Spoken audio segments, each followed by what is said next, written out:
probably come in late or something.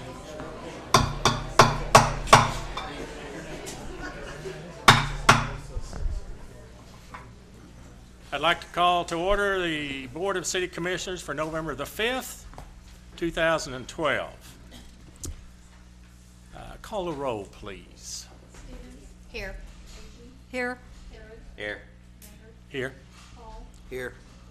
Here. Thank you. Our invocation this evening will be read by Reverend Ben Williams, a pastor of the Wesley Methodist Church. Please rise.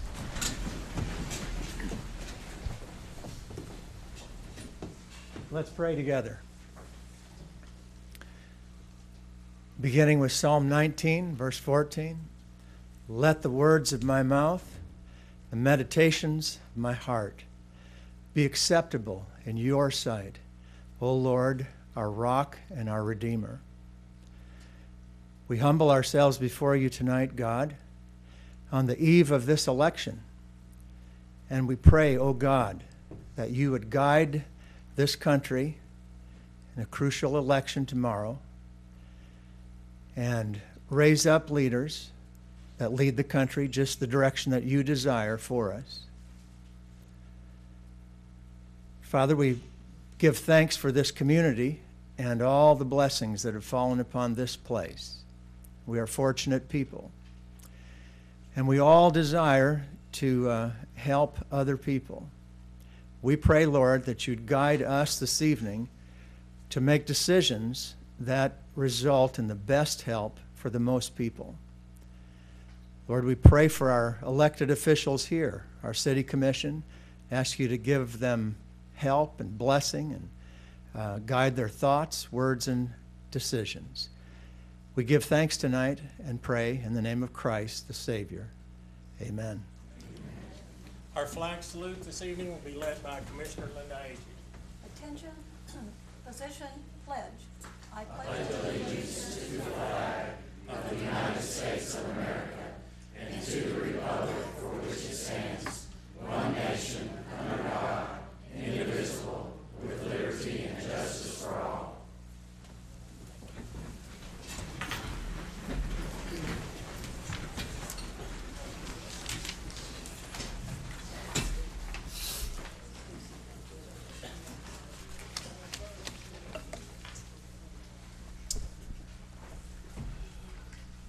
Commissioner Smith. Good. Glad you made it. First item on our agenda this evening is consider approval of the agenda. So moved. Have a motion by Commissioner Harry. Do I have a second? Second. By Mr. Hall. Call a roll, please. Herod. Aye. Hall. Aye. Winteringer. Aye. Smith. Aye. Stevens. Aye. Aye. Aye. Second item is to consider approval of the consent agenda. Mr. Mayor, I'd like to see item number M go. M. Okay, we will move that later on. Or I move we adopt the rest of the consent agenda. We have a motion to approve all the items except item M and move it down on the agenda for further discussion. Do I hear a second? Second. Second by Mr. Winteringer. Call a roll, please. Herod. Aye. Winteringer. Aye. Smith. Aye. Stevens. Aye. Agee. Aye. Maynard. Aye. Hall. Aye. Motion carries. I'm just trying to figure out, John, what street this is on. Is that on the north-south street or the east-west street? It's on Walnut Street. Is that run north-south? It's run east and west there in front of It's it'll be a solar paneled flashing school zone light like we have on all the other school. On Kickapoo Street we put some. On Airport Drive we put the actual solar paneled ones, and that's basically what they requested, and we saw no problem with it. South Street's a dead end there at the school, isn't that correct? I mean on Bryant? Yeah. Going south, yeah, it goes down and then just stops. It actually will turn, there'll be a side street going on Lindale, I believe it is, but Bryant Street itself just dead ends. Yeah. And there's a four-way What? stop right there. This is where the principal requested it, and that's what they were wanting, so. We have the money budgeted to this, or it just comes out of the street? There's no, it wasn't, the specific item wasn't budgeted back in April when we was doing the budget, but there is a line item for signal upgrades and sign upgrades in the traffic division part of the 302 fund, and that's where we'll take it out of. Okay. All right. Other questions, Commissioner? Thank you. Sure. Okay, then I'll, on that item, I'll entertain a motion to, So moved. a motion by Mr. Harrod to approve. Do I have a second? I'll second. Second from Mr. Hall. Commissioner Hall, call the roll, please. Harrod. Aye. Hall. Aye. Winteringer. Aye. Smith. Aye. Stevens. Aye. Agee. Aye. Mayor. Aye. Motion carries. Item number 3 is citizens' participation, and let me just kind of clear up the rules of this. This is not pertaining to any zoning issues. We will let the citizens participate on down here when we get into the some questions about other things, but this is just what we call our time for citizens to talk about things not relating to a zoning issue that's on the agenda tonight or anything. Anyone feel free to come up and speak about something, they're certainly welcome. Linda, would you like to speak? Please. Sure, come right on up.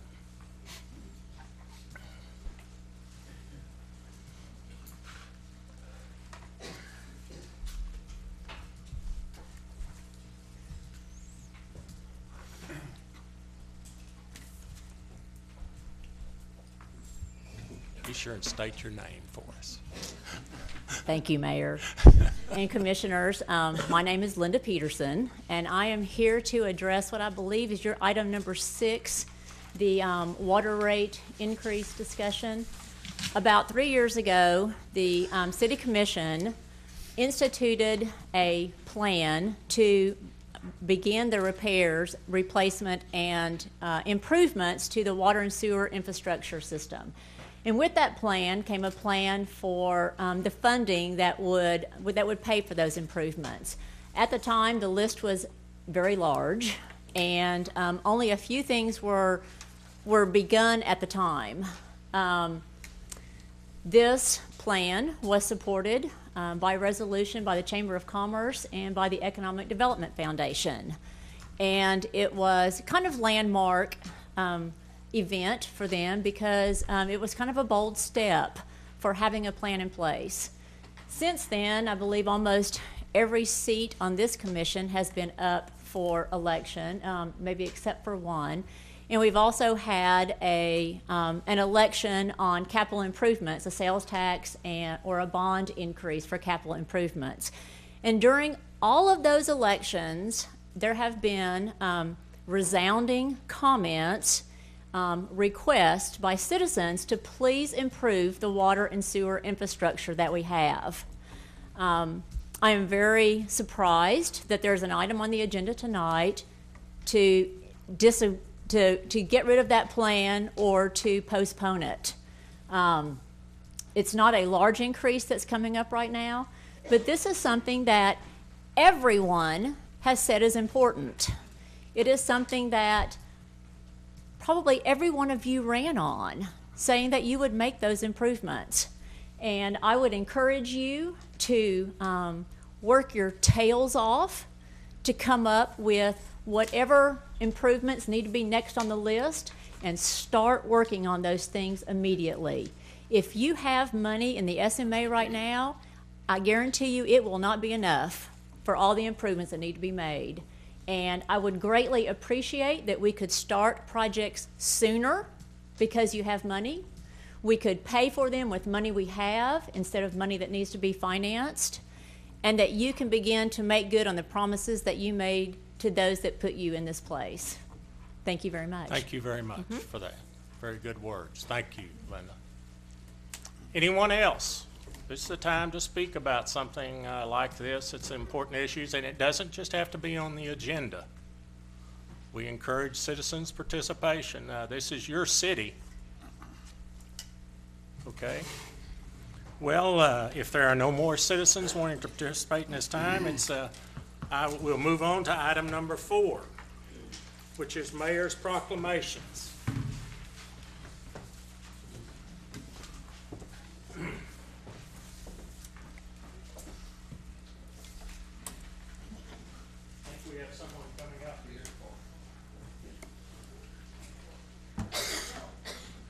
person is coming up here, I want to just address you and tell you that Veterans Day is coming up.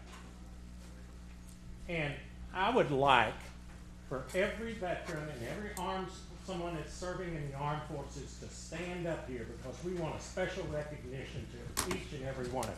Commissioner Stevens, you stand up, please.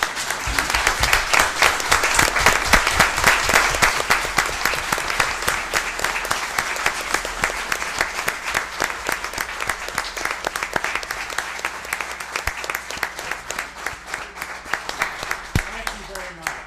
I think we all should, between now and maybe not just a holiday, the Veterans Day, we need to, when we meet a veteran, say thank you to them for making our life better in our community that we live in, our country. So who's this young man coming up here? I know who you are, Cecil. Come on over here, Cecil. Nice seeing you, sir. Now, are y'all wanting to join up here in the picture? Come right on. A little bit later, I'm going to read this. And huh? Okay. Okay. This proclamation reads, whereas from the fields and forests of war-torn Europe to the jungles of Southeast Asia, from the deserts of Iraq to the mountains of Afghanistan, brave patriots have protected our nation's ideals, rescued millions from tyranny, and helped spread freedom around the world.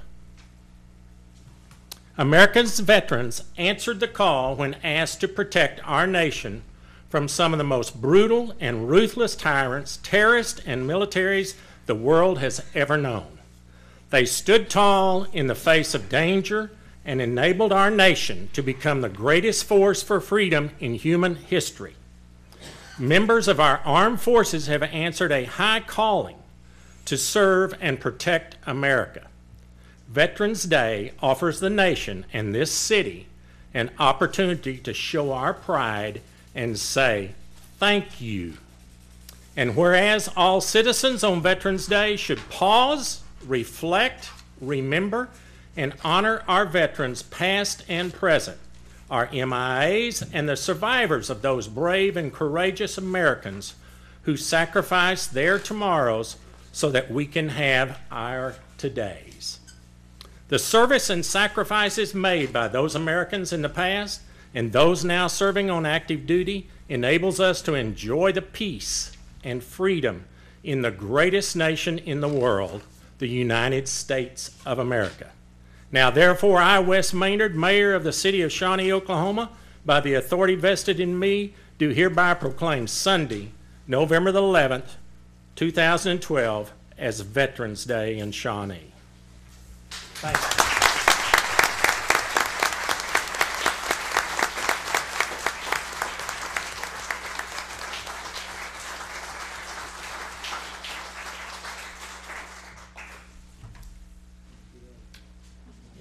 He's stuck in neutral.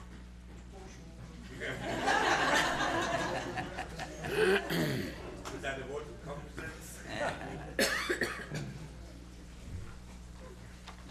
I have another proclamation to present here for Becky Carlberg Day. Becky?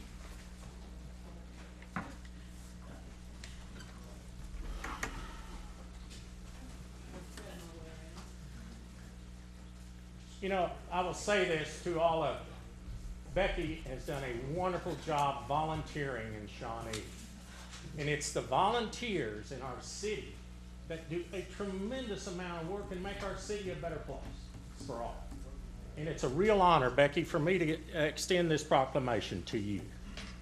Whereas Becky Carlberg has been a volunteer extraordinaire, donating hundreds of hours of her time and energy to the city of Shawnee. And whereas Becky Carlberg is a multi-counter master gardener who took on the mission of restoring and improving the Japanese Peace Garden. And whereas restoration of the Japanese Peace Garden was accomplished through the dedication and generous spirit of Becky Carlberg and her husband Dean, several master gardeners, the City of Shawnee Parks Department, Sister Cities Volunteers, and Boy Scout Troop 408 And whereas on behalf of the City Commission and the residents of the City of Shawnee, it is an honor to express our appreciation to Becky Carlberg for her service to the City of Shawnee and to wish Becky continued success in her future endeavors. Now, therefore, I, Wes Maynard, Mayor of the City of Shawnee, Oklahoma, by the authority vested in me, do hereby proclaim Wednesday, November the 14th, 2012, as Becky Carlberg Day. Thank you.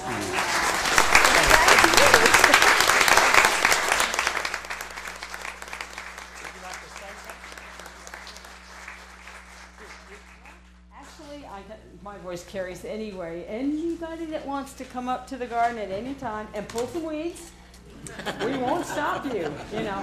But if you don't know where it is, right behind the pit stop, come and visit it.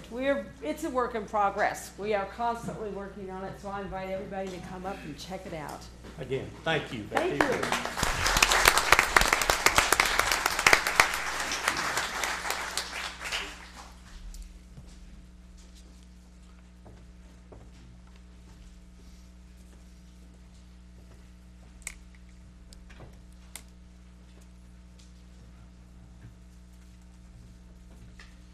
At this time, I would like to open a public hearing.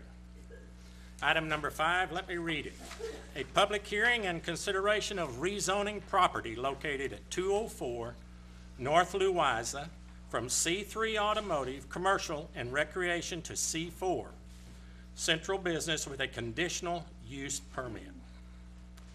Now, I guess I'm in this position, I get to set some rules, okay? And I fully expect everyone to abide by them in this. And first of all, everyone in this room needs to be considerate and respectful to others, whether you agree with them or not. It's extremely important that you are very considerate to them. The other thing is we're going to give people an opportunity to speak. But the importance in speaking is that you're going to offer new information. We don't want someone to get up and stand and say the same thing or talk about the same thing that someone else has already spoken. So keep that in mind as you do this. All right, first thing we'd do is we'd like you to keep it as short as possible, very short. And if it gets to going on very long, I'm probably going to bang the gavel. Okay? So first we'll take the comments from those in favor of this item of rezoning that property. Is there anyone here that'd like to speak in that? State your name and for us. Do you need them to sign in? Please sign in. We've got time for you to. My name is Mike Little,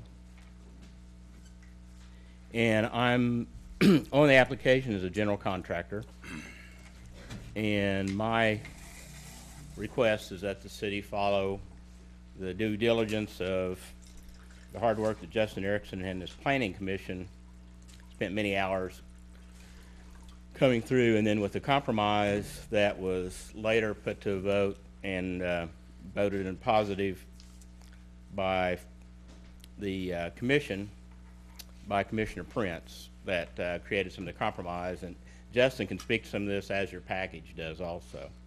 Just a little history with me. I've family business, second, third generation in Shawnee.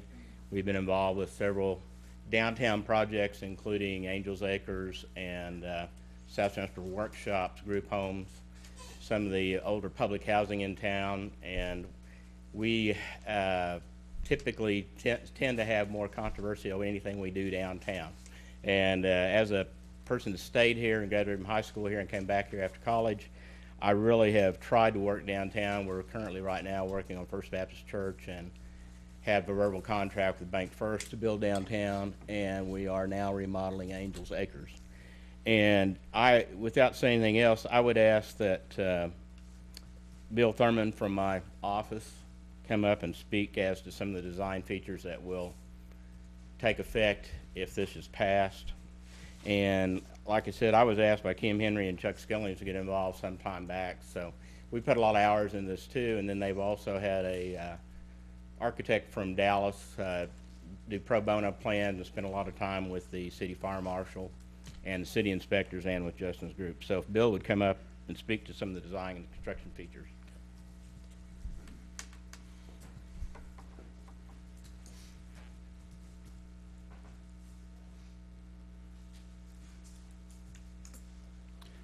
Thank you, Mayor, Commissioners. I'd like to point out that I think you probably should have a copy of the latest evolution of the plan that's been developed, which has gone through several generations, mainly in response to wishes of Justin and city officials and concerns of the community. Number one being the traffic along 9th Street. The south side of the building will be totally closed off except for an egress route for fire safety issues. The main entrance will be in the alley facing Kickapoo, where there will be a parking lot that will access also will have an egress off into Kickapoo, so that the main focus will be on the west side of the building. That's where the main entrance will be, to keep traffic off of 9th Street, to help with the congestion issues there, plus the parking area that will be on the west side that will also help with that issue. Considerable discussion during the Planning Commission going through the process. As you're aware, their modifications was that it would eliminate the dorm-style men's and women's unit and focus more on family. I think that's probably what was a big issue and why they passed, why they recommended that we go forward with this. And that's why the revised set of plans that you have shows the group, the family units that are in the facility now. The entire building will be in total compliance with code. It'll be totally sprinkled for fire safety issues. I think those are the main highlights. Did anybody have any questions on the construction elements of the project? I don't. Okay. Thank you. Uh-huh. Please state your name and sign in for us, please.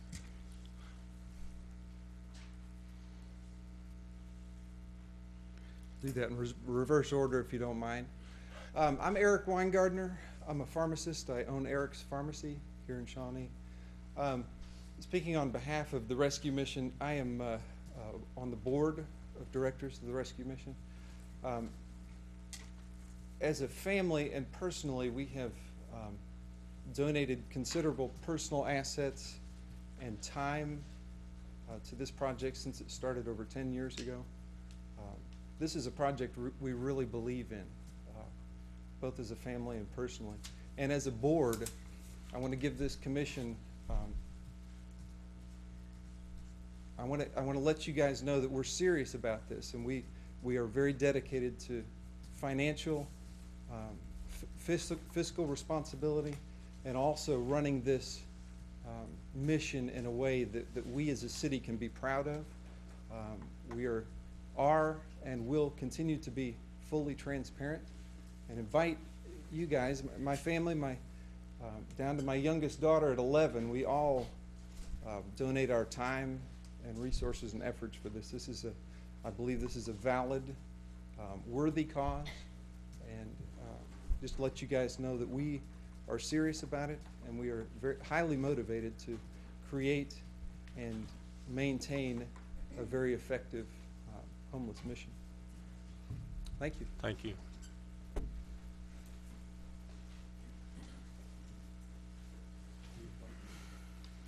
Sir, you can just stand there. It'll be fine with me.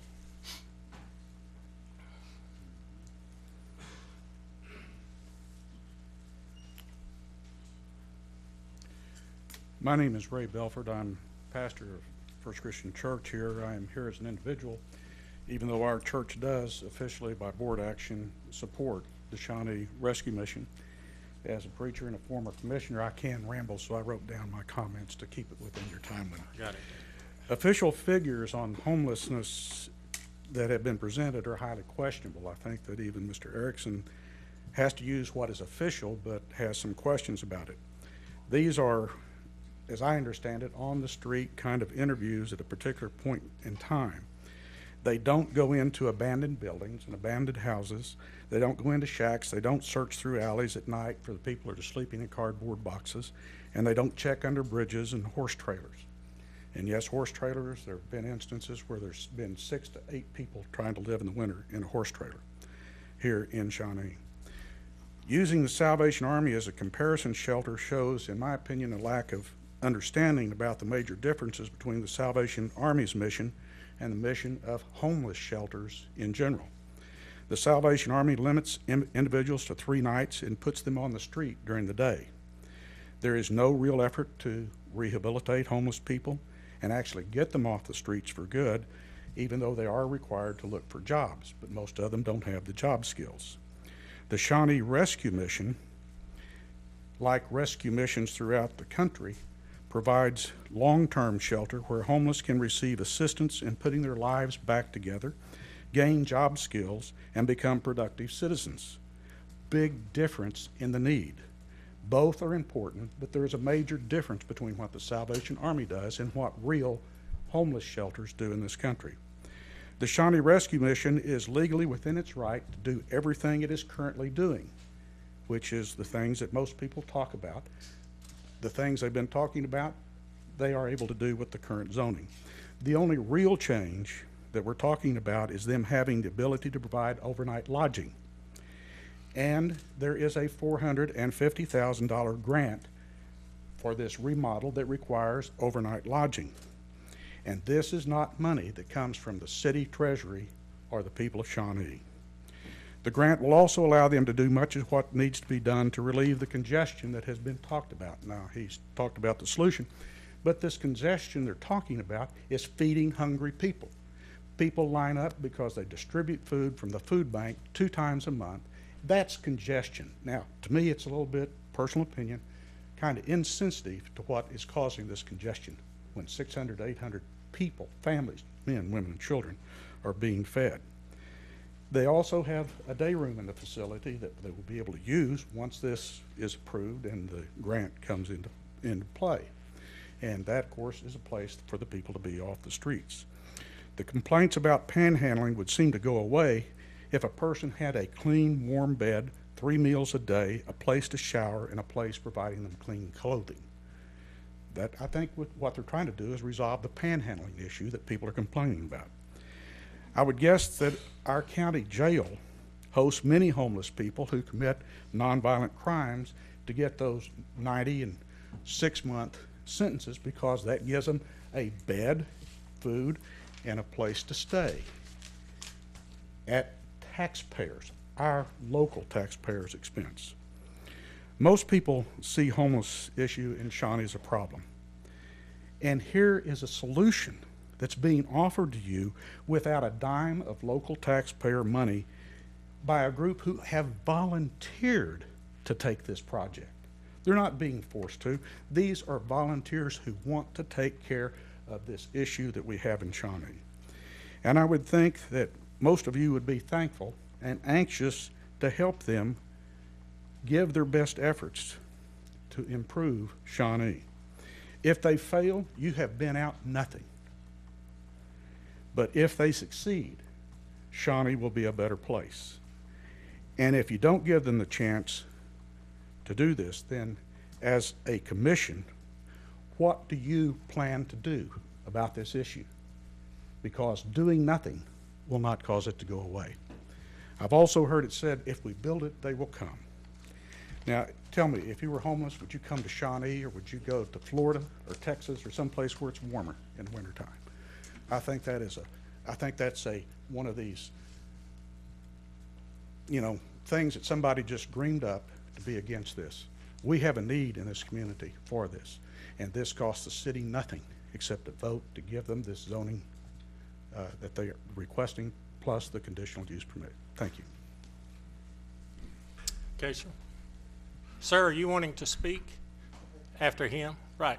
You know what? You might, if people are wanting to speak, you go ahead, sir, but we might have you line up over against the wall so you get in an order. Instead, it won't be so confusing. Yeah, line up back against the wall if you don't mind, and that way.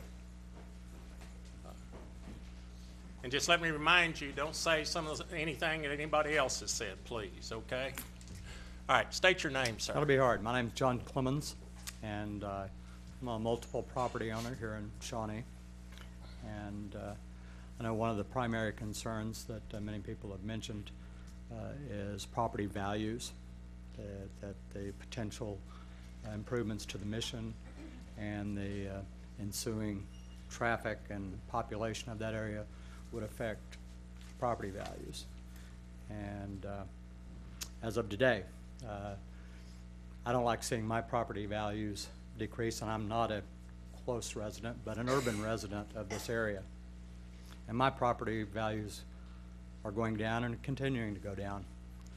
The state question that will be on the ballot tomorrow has to do with taxing intangible properties, and has to do with, there's a state question that is to cap property taxes.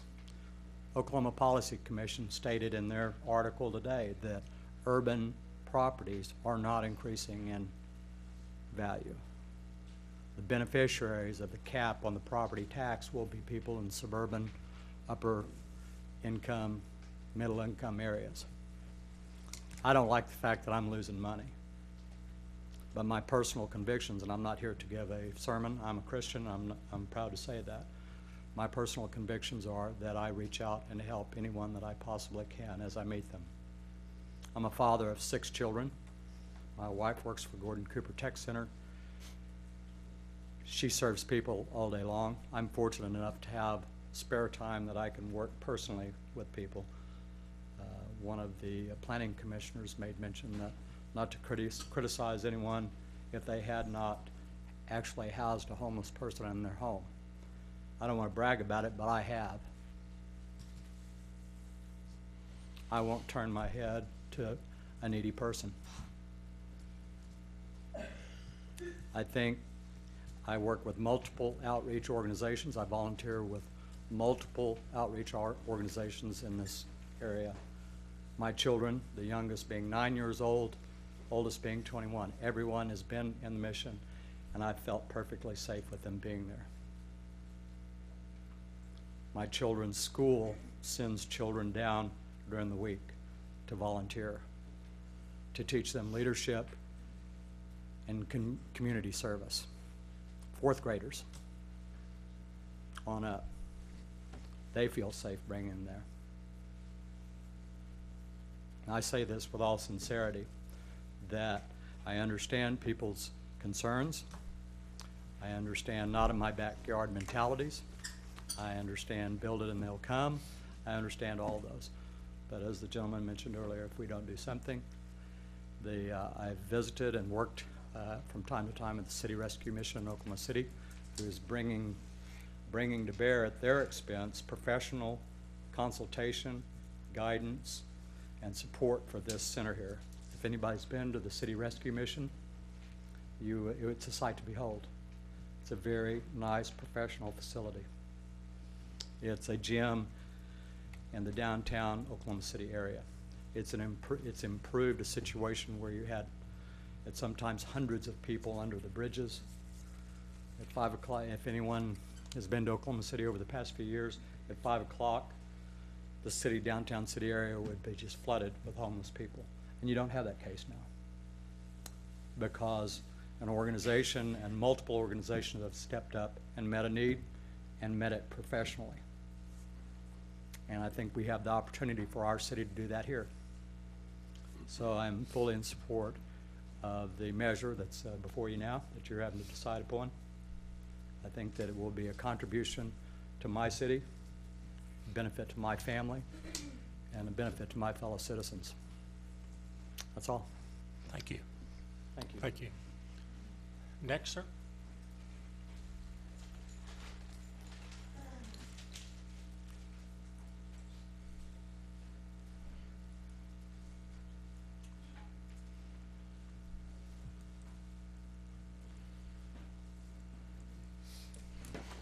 State your name, please.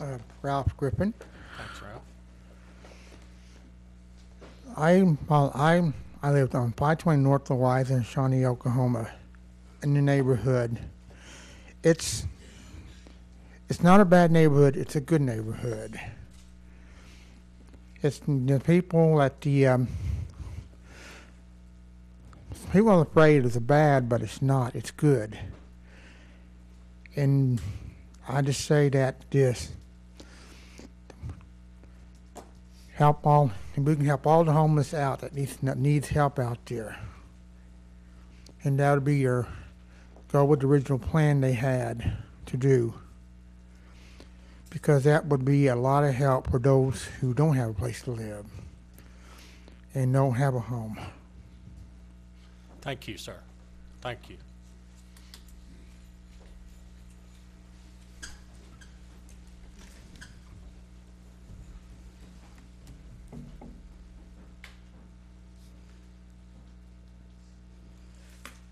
Hello, my name's Michelle Johnson, and I live in the neighborhood. I'm actually on 10th and Market Street, and I've been in the neighborhood for 4 years in January, and I'm also a proud volunteer at the mission. I also have children who volunteer. I know that's repeated more than once, but it's a common thing. You trust your children to be there with no problems. There's no fear involved. My kids actually can't wait. Sometimes they think it's on a Friday when it's not.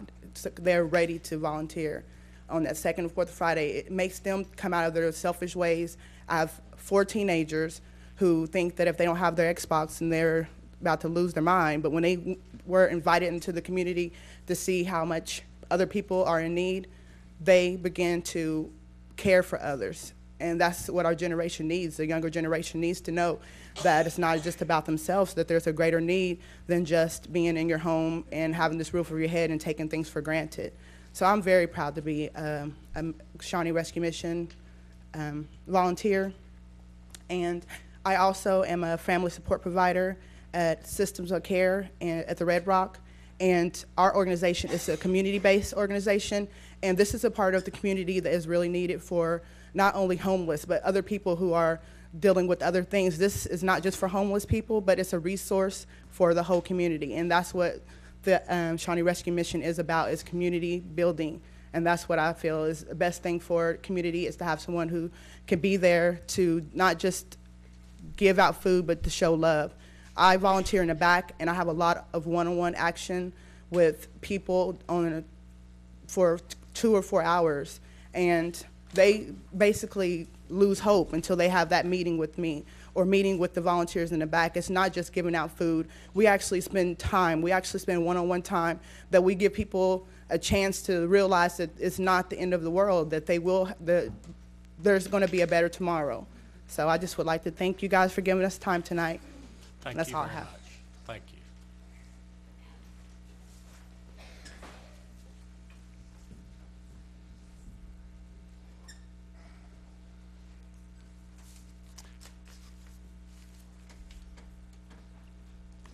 Hi, thank you for the opportunity to What speak is your with you. name? I'm sorry. My name is Karen Bays. I'm the branch manager at the Shawnee Public Library. And I hope that you will approve the request of the Shawnee Rescue Mission to provide an overnight shelter for our neighbors in need. The Shawnee Rescue Mission has been a partner with the library in serving some of the same people needing help in our community since they began their mission a few years ago. And I greatly admire their passion and their results. They've turned around a lot of lives in the short time that they've served. And I need to let you know of a recent important change in our community which may impact your decision tonight. In response to a growing number of customer complaints at the library, the Pioneer Library System, as of November 1st, has changed and updated our rules for customers to no longer allow sleeping in the library or loitering outside the library. We have increased our security staff, and we've begun asking people to leave for a day or more if they repeatedly break these rules, and that means falling asleep multiple times. And our intent in making this change is to try to make the library a more welcoming and safe place for people who wish to actively use library resources, but we do know that this has been a tough and harsh change for some of our citizens. the change has impacted a great number of people in our community who, in addition to using library services, have also been utilizing the library as a de facto day shelter. The reason that many homeless people fall asleep in the library is that they do not sleep well out on the streets. This is not only because of the obvious physical discomforts, but also because they must be vigilant to prevent being robbed or harmed. In our existing shelters in Shawnee are great organizations that are doing very good things for the community, but as has been said, they cannot be all things to all people. And they have to provide, they're not able to provide consistent shelter to everyone in need in Shawnee. We see people in the library every day who are not able to stay in the Salvation Army shelter beyond the 3-day limit. And there are some families who don't qualify for Family Promise, and they end up falling asleep in the library during the day to make up for those restless nights without shelter. Our community really needs Shawnee Rescue Mission to provide an overnight shelter for people who aren't able to stay in other shelters. We've been asking people who are not able to stay awake after a warning to leave the library for varying periods of time, depending on how often we must warn them. With no day shelter in Shawnee, these people have no place to go. Our community also needs Shawnee Rescue Mission to provide a daytime refuge for people in need. Would we have a duplication of services in Shawnee if we allowed another shelter to open? I believe not, as many people do fall through the cracks who are not eligible to receive services from existing agencies. Affording people the basic human dignity of shelter at night and a refuge during the day is something that should be a priority for our city. I'm so grateful that the Shawnee Rescue Mission is willing and able to offer that service, and I urge you to accept their offer to provide day and night shelter for those in our community who are in need. And on a personal note, to address the question that's been brought up of safety, I just want you to know that for my son's 1-year-old birthday last year, we invited several people who are homeless who typically stay around the library to come to the party, because it's painful to me to have a party and provide food and not invite everybody. Thank you. Thank you.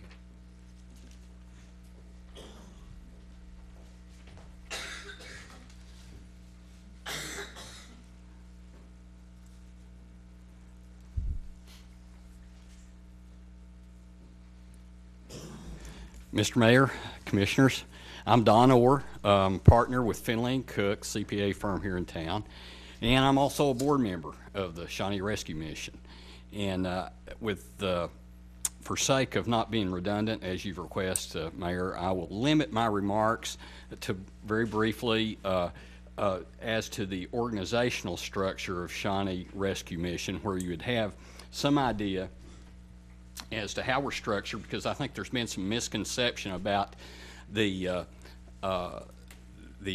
formality of our structure and organization. So I say this in regard to how that would support ultimately, if this measure is approved, the fact that we have some infrastructure here. So if you would permit me, I've been on the board for the last few months and have been just overly impressed with my fellow board members, not only them, because they're comprised of a number of business people that make decisions every day that affect a lot of people. And not only them, but the executive director, as well as the countless volunteers that put in numerous hours of just strictly volunteer work. I mean, that's what it is. They get paid zero for trying to meet this need, a true need that Shawnee has for the homeless and less fortunate people. And as to the structure, I'll limit it to that. The new board is currently going through developing policies and procedures, written policies and procedures right now with regard to the financial aspects and accounting aspects, but it will go as far as it needs to go into the operational side. As additional services are rendered, we'll develop written policies and procedures to be adhered to. And And in addition to that, you know, the Shawnee Rescue Mission has not just been an organization that hadn't been accountable to people.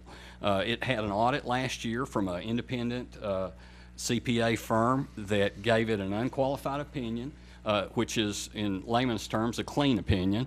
Their letter to management noted no significant issues in performing their audit.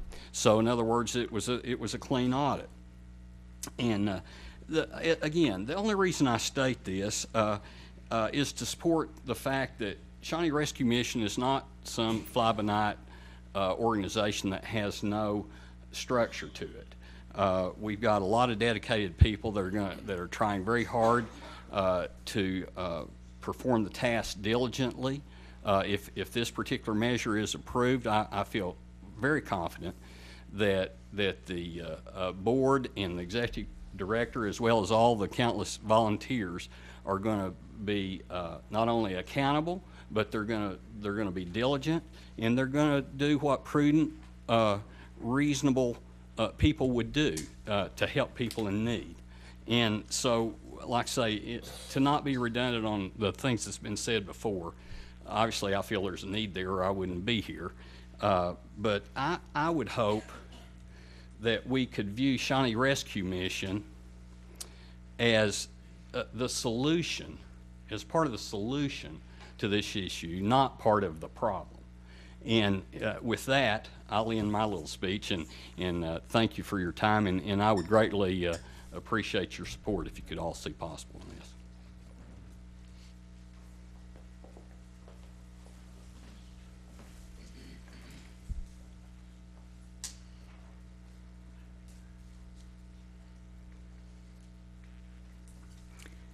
Hello, my name is Michelle Wilson, and I'm the manager at Angels Acres.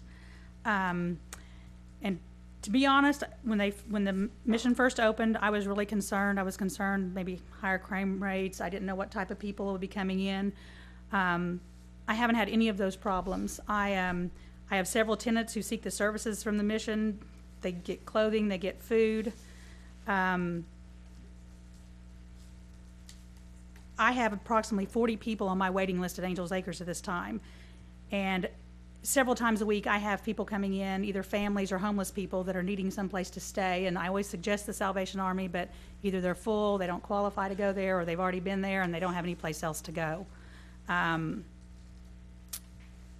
just think it would truly benefit the community to have someplace that could house the homeless people, provide job training, get them back on their feet and into homes.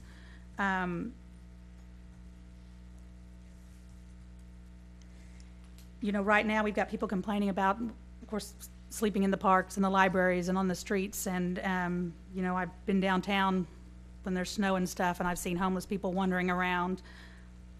And I don't understand why people wouldn't want to help someone that was homeless. Jesus was homeless during periods of his life. And I just think that you should be sensitive and responsive to those who are weaker and who have fallen on hard times. So I think allowing the mission to, do the mission, what is necessary to provide overnight shelter and services to the homeless is the right thing to do. And I hope that that's what will take place. Thank you for your time. Thank you.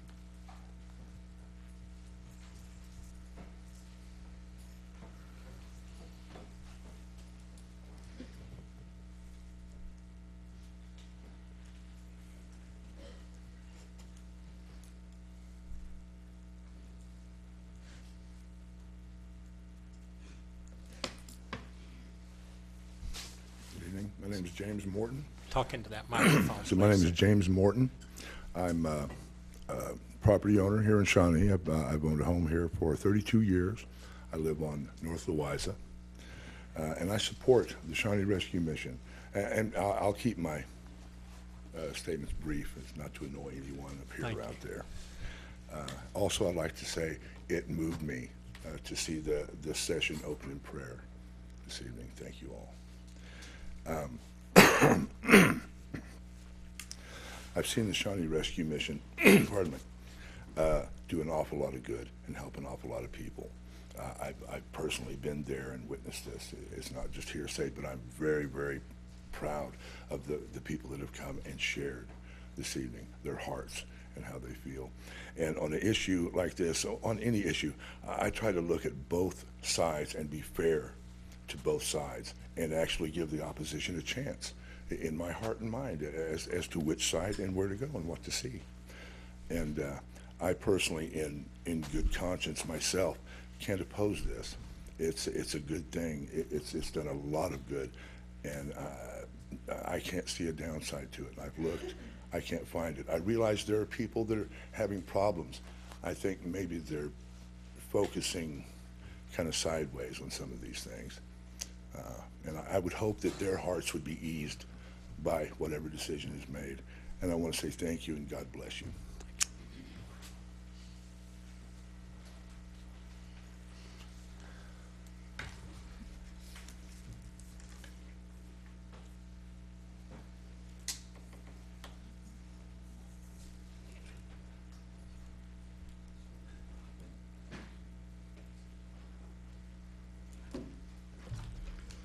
I just want to thank you for giving me the opportunity. State your name, please. Sarah Inselman. That was my next sentence. Sorry. My name is Sarah Inselman. I've been a resident of Shawnee my whole life, and I'm very involved with the outreach and ministry of Shawnee Rescue Mission. I'm glad to see that we're finally working toward a solution for the homeless and the impoverished people in our community. That the homeless may have a place to call home for this season that they are going through in their life, and that the impoverished can have a little bit of relief for their budget. Many of the problems that we are concerned with today is brought about because these people that we are trying to help are living their lives outside. With the exception of illegal activities which should never be accepted or tolerated, these people are no different than you and me. They are, however, exposed to the elements 24/7. They're hot in the summer, they're cold in the winter, they're hungry, they want a shower, they want to be able to lay their head in a bed at night and have a door to shut and know that they will not be attacked or disturbed before morning. They just want a safe place. They have the same desires as you and I. They want to have a place to call home during the day, to have a cup of coffee, to not have to spend their days on a park bench where they know they are not wanted.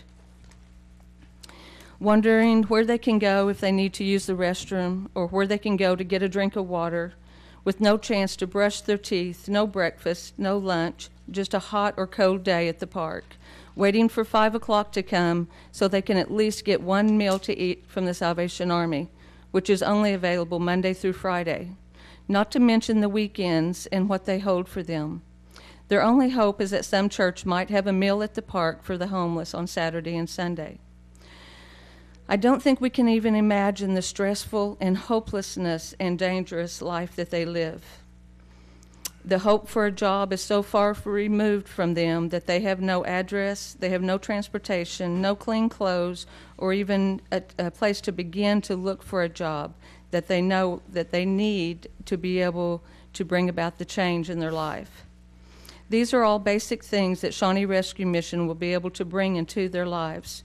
We already have Pastor Jerry Barham, which is available 1 day a week, helping people with job applications, resumes, job placement, and training, transportation for interviews, and this is something that we want to be available on a daily basis. Do we need a facility of this size? This will be a facility that will be here for many years to come. It's our hope that it is never full to its capacity. There are certain times of the year, holidays, extreme heat, extreme cold, that the need is greater than other times. One sad example is this summer that Alan, the homeless man that was living under the bridge, was murdered. He had visited Shawnee Rescue Mission that day before. The only thing we had to offer him was our backpacks of food for the homeless. And the fact is that we had 3 homeless people this summer suffer from heat strokes, with one man about 53 years old left in such a condition that he will spend the rest of his life in a nursing home. And these stories from different ones living on tents on the tent hill, of how their tents get sliced up and all their belongings are stolen while they're away trying to get something to eat. People coming and attacking them at 2 or 3 o'clock in the morning. And it goes to show the extreme need that we have for a shelter with a day center facility and a soup kitchen and the other services that we can bring to the community. Do we have the finances for such a community? God has generously provided finances to buy this awesome building, the thousands upon thousands by the way of private donations for our daily operations, millions of dollars worth of items given to Shawnee Rescue Mission that we freely give out to the people in the community. And now, knowing that He has provided this $450,000 grant for the remodel of the shelter should show us all that God's provision is more than enough.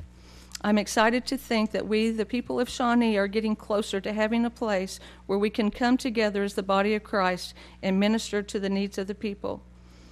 As I know that God has given you the authority to grant or to not grant Shawnee Rescue Mission the rezoning, it's my prayer that you carefully consider your decision. Thank you again for your time, and God bless you.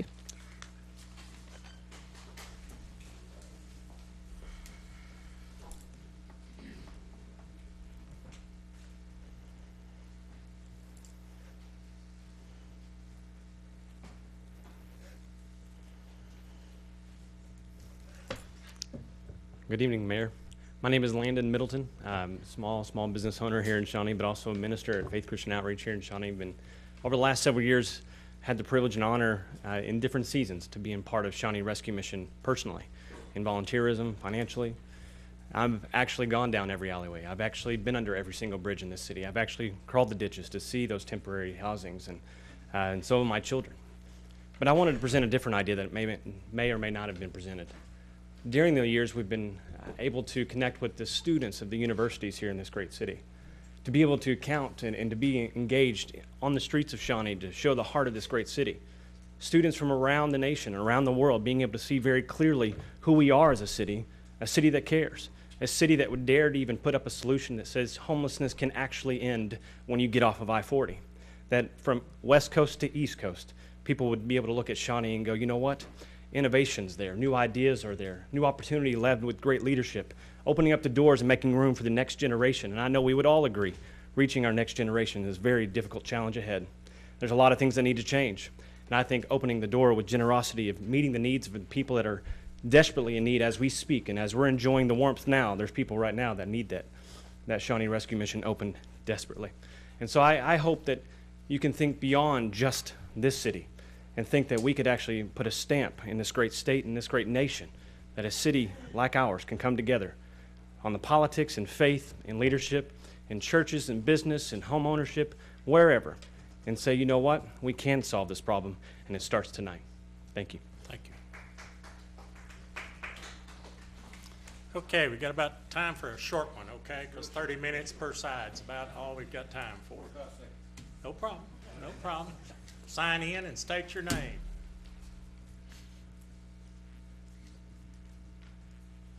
Tom Leach. Everything that Sarah said, I'd like to stand behind and have you all think hard on that. But the reason I come up here, and I told you 45 seconds, I would like to invite each and every one of you that is here tonight to come Friday after 5, because that's when we're the busiest. I'm a volunteer there. I spent my anniversary there with my wife. Friday's my birthday, and I'm going to be there with my wife. We invite you to come and see what we're about this Friday, if you would please. If not, 2 weeks from this Friday, please come. Thank you very much for your time. Thank you. Well, I want to make a comment before we move on to the next. I appreciate the way each one of you kind of brought something new to the table and didn't repeat things, and thank you very much for doing that from that side. Okay, the people that are opposed to this, would you feel free to come up, and if there's going to be more than 2 or 3 of you and you all want to speak, unless you have an order already arranged, you can line up against the wall or whatever. Okay. looks like I am the last Whoa, one You on gotta this help you. list. You gotta Can talk. I- You have to, oh. Can I Phyllis, flip the do we page? need another list? Can I flip the page? Flip it over. Perfect. That's what I wanted to know. And I need you to talk into the microphone. Phyllis, do I give this to you? Perfect. Wonderful. All right. Thank you very much, Mayor and Commissioners. Appreciate the opportunity. I'm here tonight representing homeowners. My name is Holly Gordon. I live in Shawnee. I own a home in downtown Shawnee. I'm here representing homeowners. I've asked a couple of homeowners to come and support if they would at least raise a hand. Yeah, okay. Kind of on the spot. I've been a homeowner for over 7 years, and I work for a mental health and substance abuse treatment center here in Shawnee, and I'm also a Red Cross volunteer, so please do give to the American Red Cross. That's my plug for Hurricane Sandy. I never expected to have to address the city commissioners about the possibility of a homeless shelter in my neighborhood. According to Homes.com, today, my home is valued at $66,600 based on similar sales in the area and because we live in a residential area. If the rezoning goes ahead, our home would then feel like it's in an industrial area because there's no buffer zone like there is in Oklahoma City at the Oklahoma City Rescue Mission. Tom Jones, the CEO, when he was asked directly, where are the single family residents in relation to the Oklahoma City Rescue Mission? And he said, half a mile to a mile away.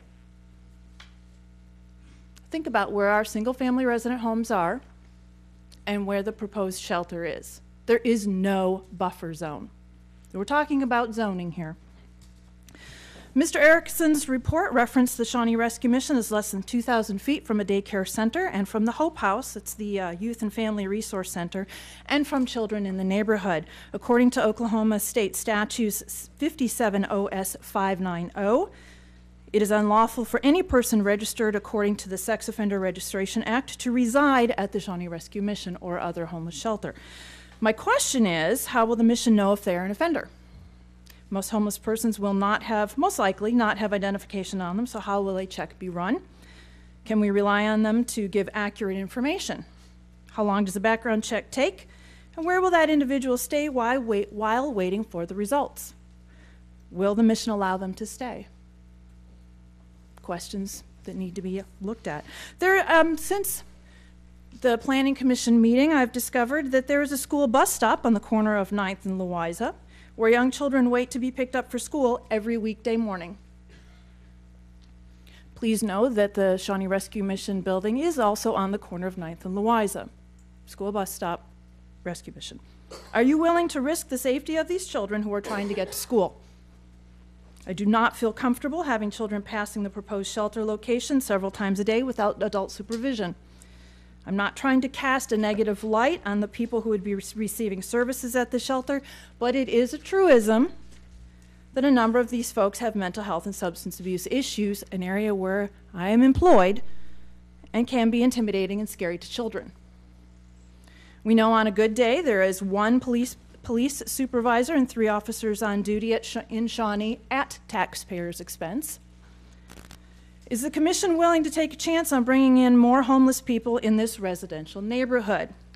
On October 19th, the mission had another food distribution at their location, which they can do under current zoning codes. It was resulted in a regression back to the traffic jams of previous months. The intersection of 10th and Louisa was blocked, and the traffic lines could impede emergency vehicles from passing through, let alone neighbors trying to get to their homes. I had to circle blocks to get to my house on a Friday evening. Okay. It's already bad enough as a C3 zoning.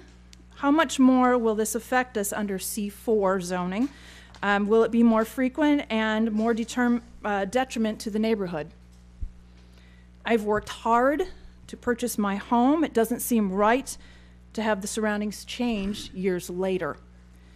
Why didn't the rescue mission purchase a building that was already zoned for this use? Instead of changing the area where the hardworking people have saved to buy their homes, this is not a question of helping people.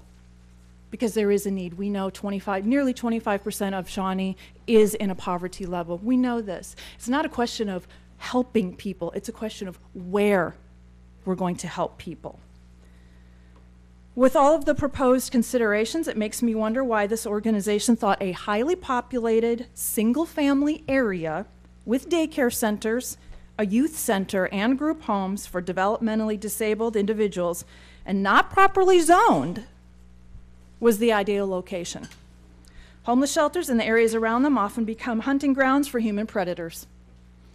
Please help us protect the original design and intent of this area and maintain the existing 3C zoning. Thank you much for your time and your consideration.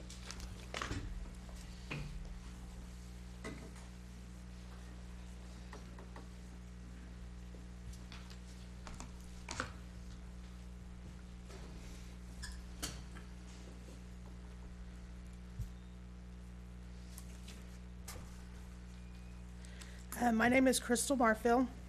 First, I want to thank the Commission for giving me the opportunity to speak tonight. I know that you have a very difficult decision to make regarding the homeless shelter that the Shawnee Rescue Mission wants to open. I am speaking on behalf of some of the homeowners in my neighborhood, which we will be right there. When I purchased my home, the Lamar building was at its current C3 zoning and used during business hours. I was actually glad that they were there due to the fact that they basically did not affect the neighborhood.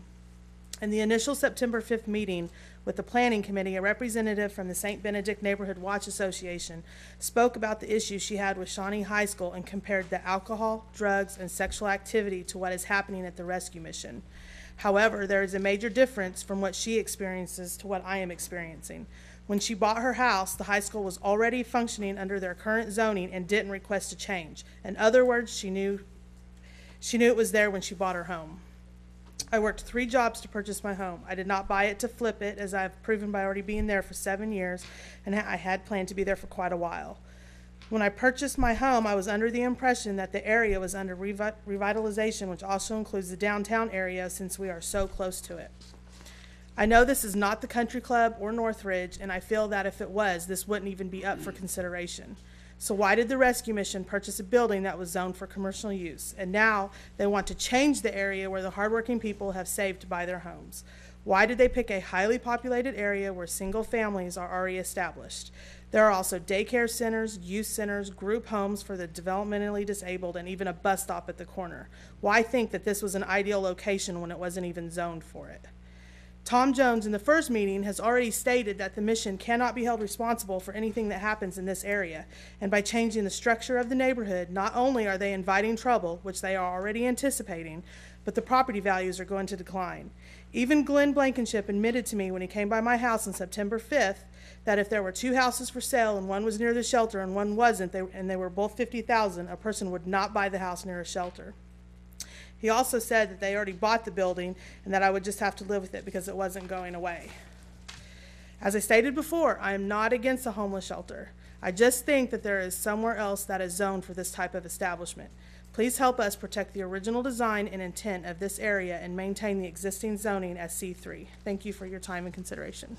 Thank you.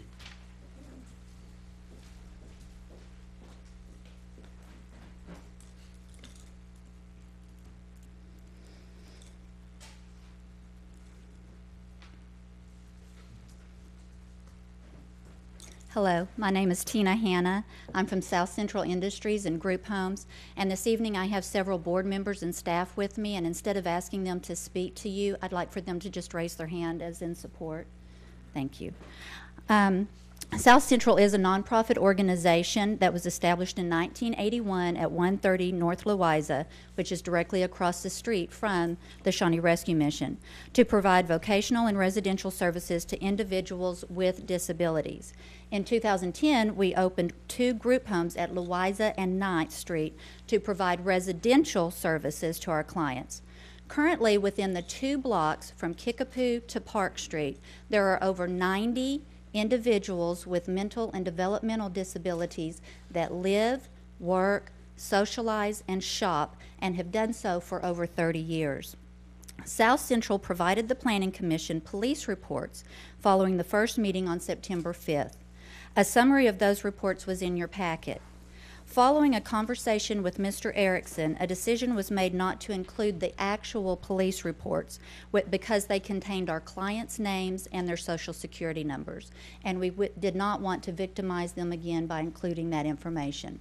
However, those reports were available to both the Planning Commission and to the City Commissioners for their perusal. Mr. Erickson's report showed that there was no specific reports that listed the perpetrator as a Shawnee Rescue Mission client, but instead said suspicious person or just gave details of the crime after it was committed. Mr. Erickson's conclusion was that there was not ample evidence that the rescue mission had caused increased criminal activity in the area since locating there. However, South Central would simply state that the evidence showed the year prior to Shawnee Rescue Mission locating there were 3 police reports called in from Angels Acres, Shawnee Rescue Mission, or South Central, and our group homes. And the 2 years since Shawnee Rescue Mission has been there, there's been over 54 called in reports from there. The only thing that has changed in those 2 years is the locating of Shawnee Rescue Mission to that locale. Those reports included theft, shots fired, vandalism, loitering, many things like that. Issues that were not reported in the group home or in these police reports that Shawnee South Central staff has had to personally deal with that have been perpetrated upon our clients include our clients being propositioned by individuals that walk across the street from Shawnee Rescue Mission and approach our clients asking them for sex, for drugs, for alcohol, and for their hard-earned money. We also have found Shawnee Rescue Mission clients trespassing on our properties. They have attempted arson, theft of our property, inebriation, drug use, and offensive language. These are things that we have noticed from them standing outside of the Shawnee Rescue Mission, and then we see them doing these at our location. At the last Planning Commission meeting, Chairwoman Shauna Turner asked if South Central felt safer with the security personnel and security cameras that Shawnee Rescue Mission had installed.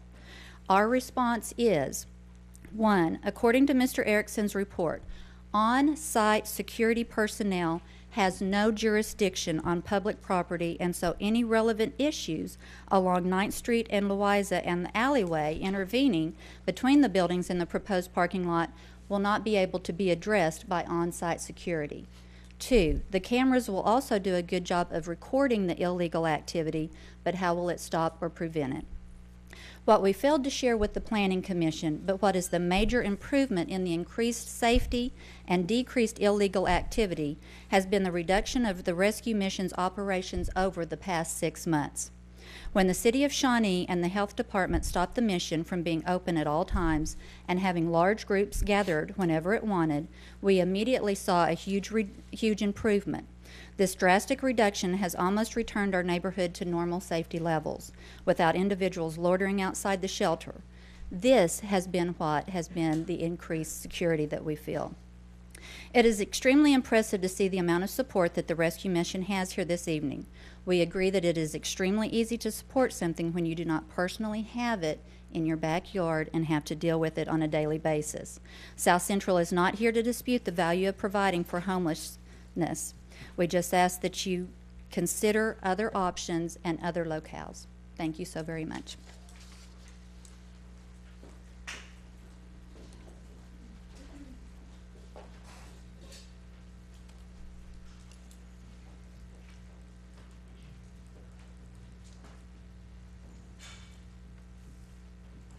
Hello.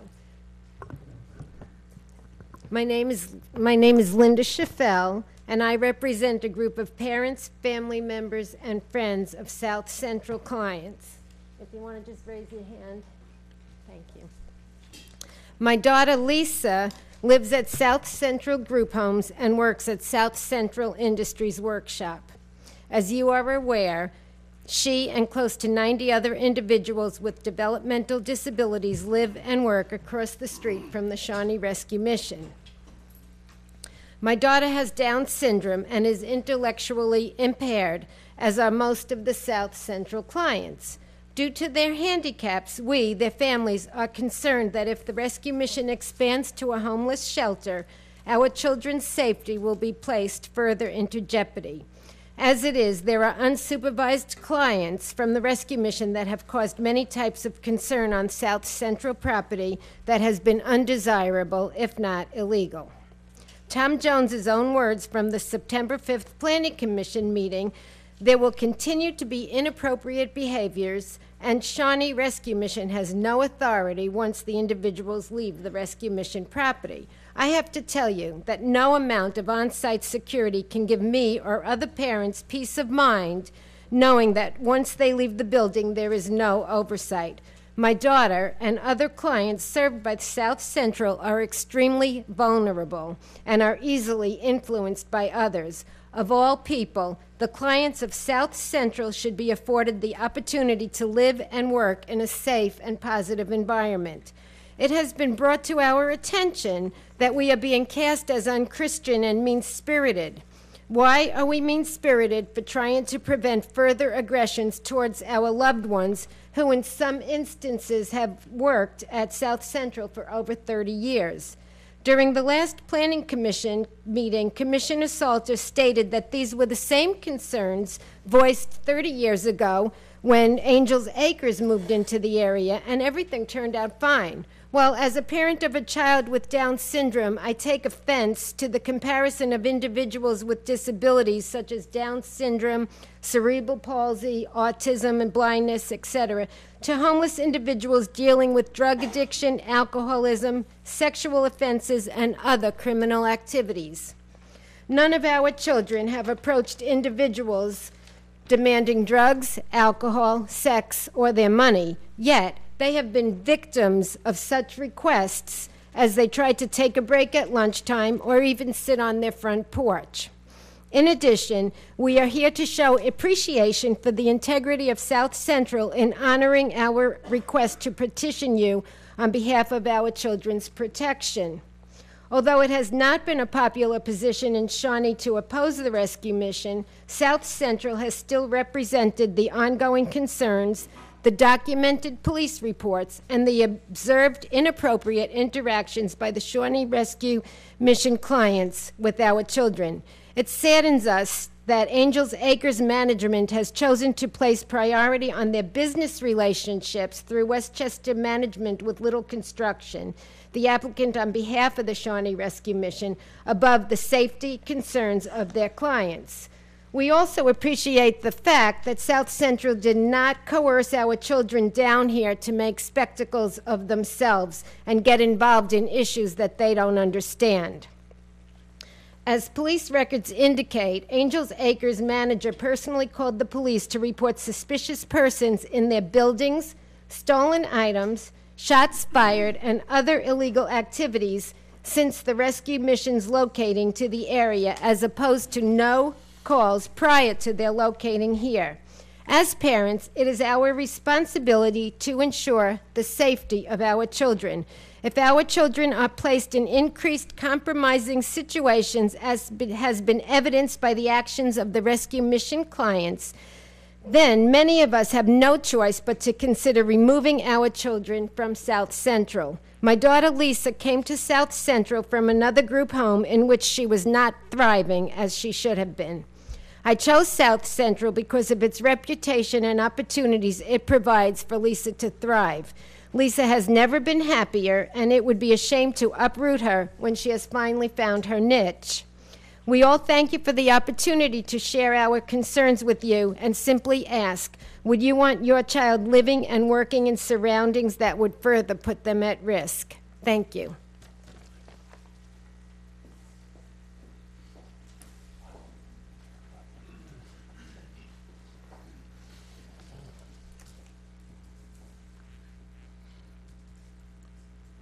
Is this somebody from out of town coming up here to speak or something?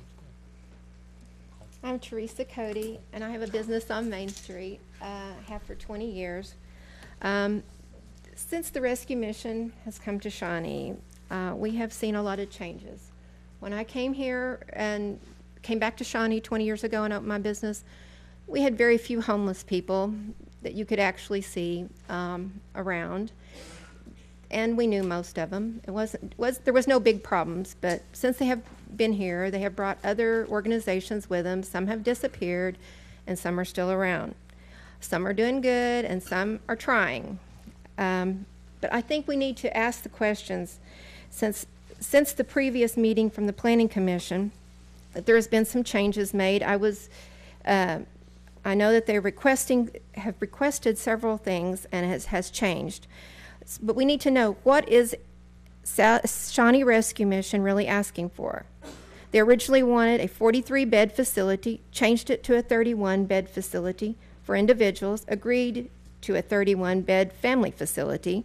Justin Erickson's report and research indicated there is not a need for 31-bed facility. In fact, there is not an enough need to reach the capacity at our existing homeless shelter.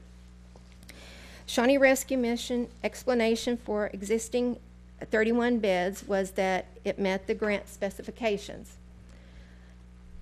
Who will enforce that, and who will enforce that they're only serving families? Who will go? Will it be the Shawnee Police Department? Will it be city employees? Are they the ones that's going to go out and police this to see if they're doing and following the rules that have been set forth? Will Shawnee Rescue Mission always remain just serving families or only, or will they get approved to change to individuals? OKC Rescue Mission has indicated that they are participating or partnering with Shawnee Rescue Mission, yet their memorandum or understanding states that this relationship can be terminated upon 30 days written notice at any time. If this happens, then who is assisting and advising Shawnee Rescue Mission? Is this relationship in place just for the duration of getting approved for the construction? I also, shortly after the Planning Commission, the last Planning Commission meeting, when they come to the agreement, this post was put on one of the social medias.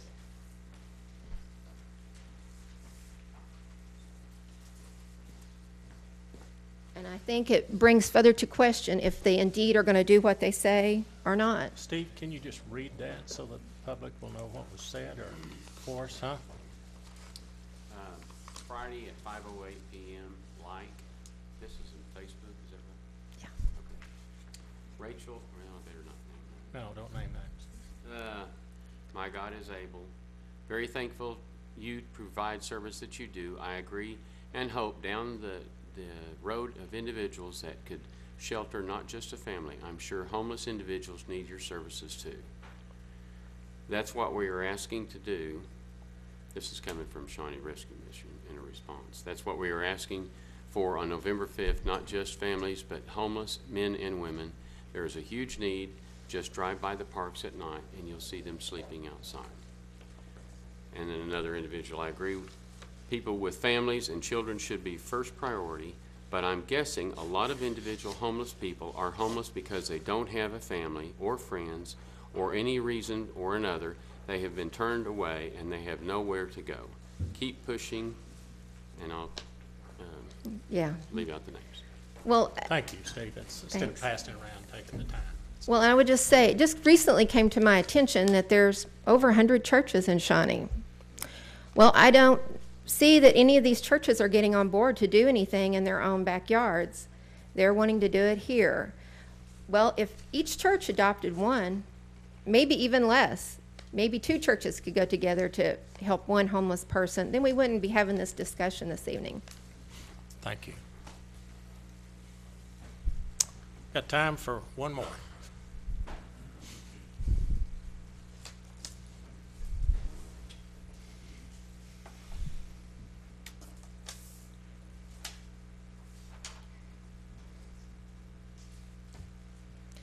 To clarify, I am supporting the Shawnee Rescue Mission. I know I'm out of turn, Oh, but... time out. I'm sorry. You can't talk now. We gave you that opportunity. I'm not trying to be rude. Can I have 60 seconds? No, ma'am. We stated the rules in the beginning, and that's just the way it is. And you had the opportunity to speak, so I'm not trying to be rude. We just have to run it by some guidelines, so thank you.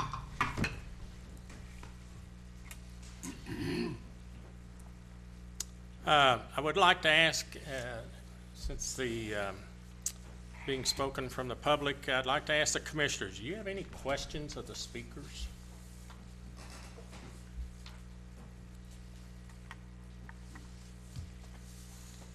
No questions of the speakers. I didn't think we were supposed to ask questions. Well, I'm just following what I was told, yeah. If you have some questions that you didn't understand something, or something, if you have some questions. If not, then I will close the public hearing. Now, it's time for us commissioners to discuss what we've heard here.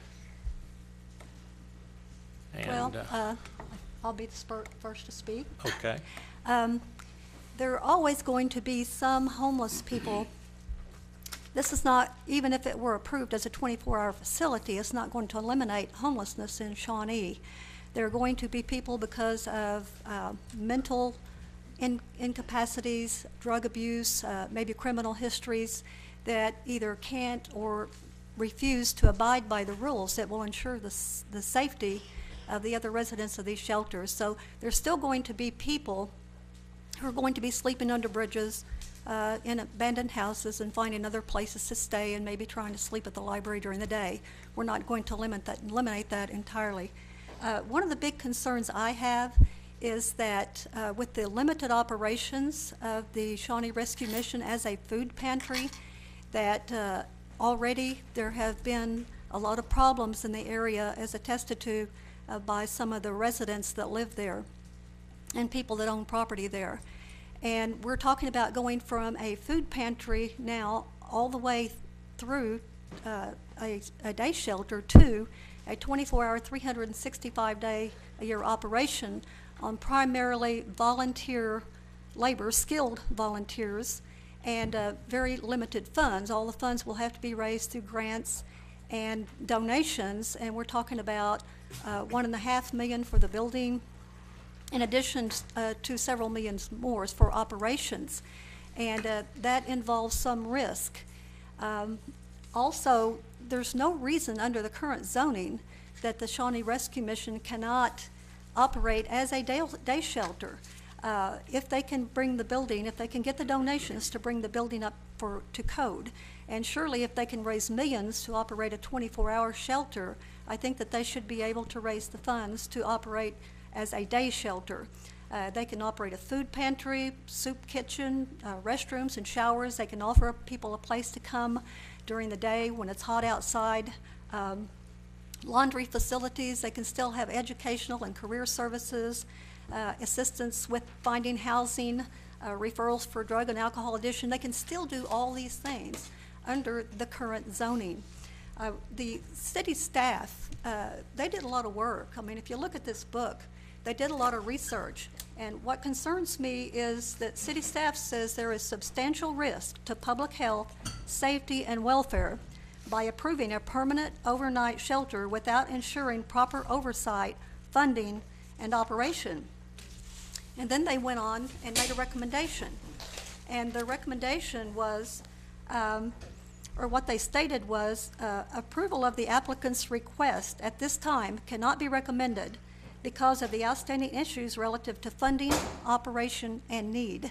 And so until I have had time to see the Shawnee Rescue Mission operate for a period of time as a day shelter, I would be very hesitant to approve expanding that to a 24-hour, 365-day-a-year shelter. Thank you, Commissioner Agee. Commissioner Stevens, do you have anything you'd like to share with them? Okay. Mr. Well, Harris? I've been through the 300-page report and also through the written down what comments were made tonight. But one of the things that stands out to me, as Commissioner Agee's already mentioned, is the health, safety, and welfare of the neighborhood and the 90 disability workers that live, that reside and work in that area. My comment is that they don't have a choice. They were born that way, and they were diseased or whatever it happened to be, and the homeless do have a choice. I'm sorry that I feel that way. I think that we should consider, first of all, those residents who are already established and the business that's already established in that area.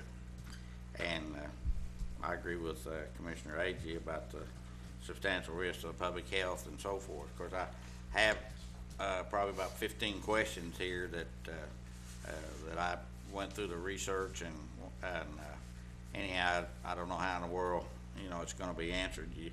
The cost of project's $1.5 million, and you have 450,000. The phase one of it is almost $1 million, and you don't even have enough money to do phase one.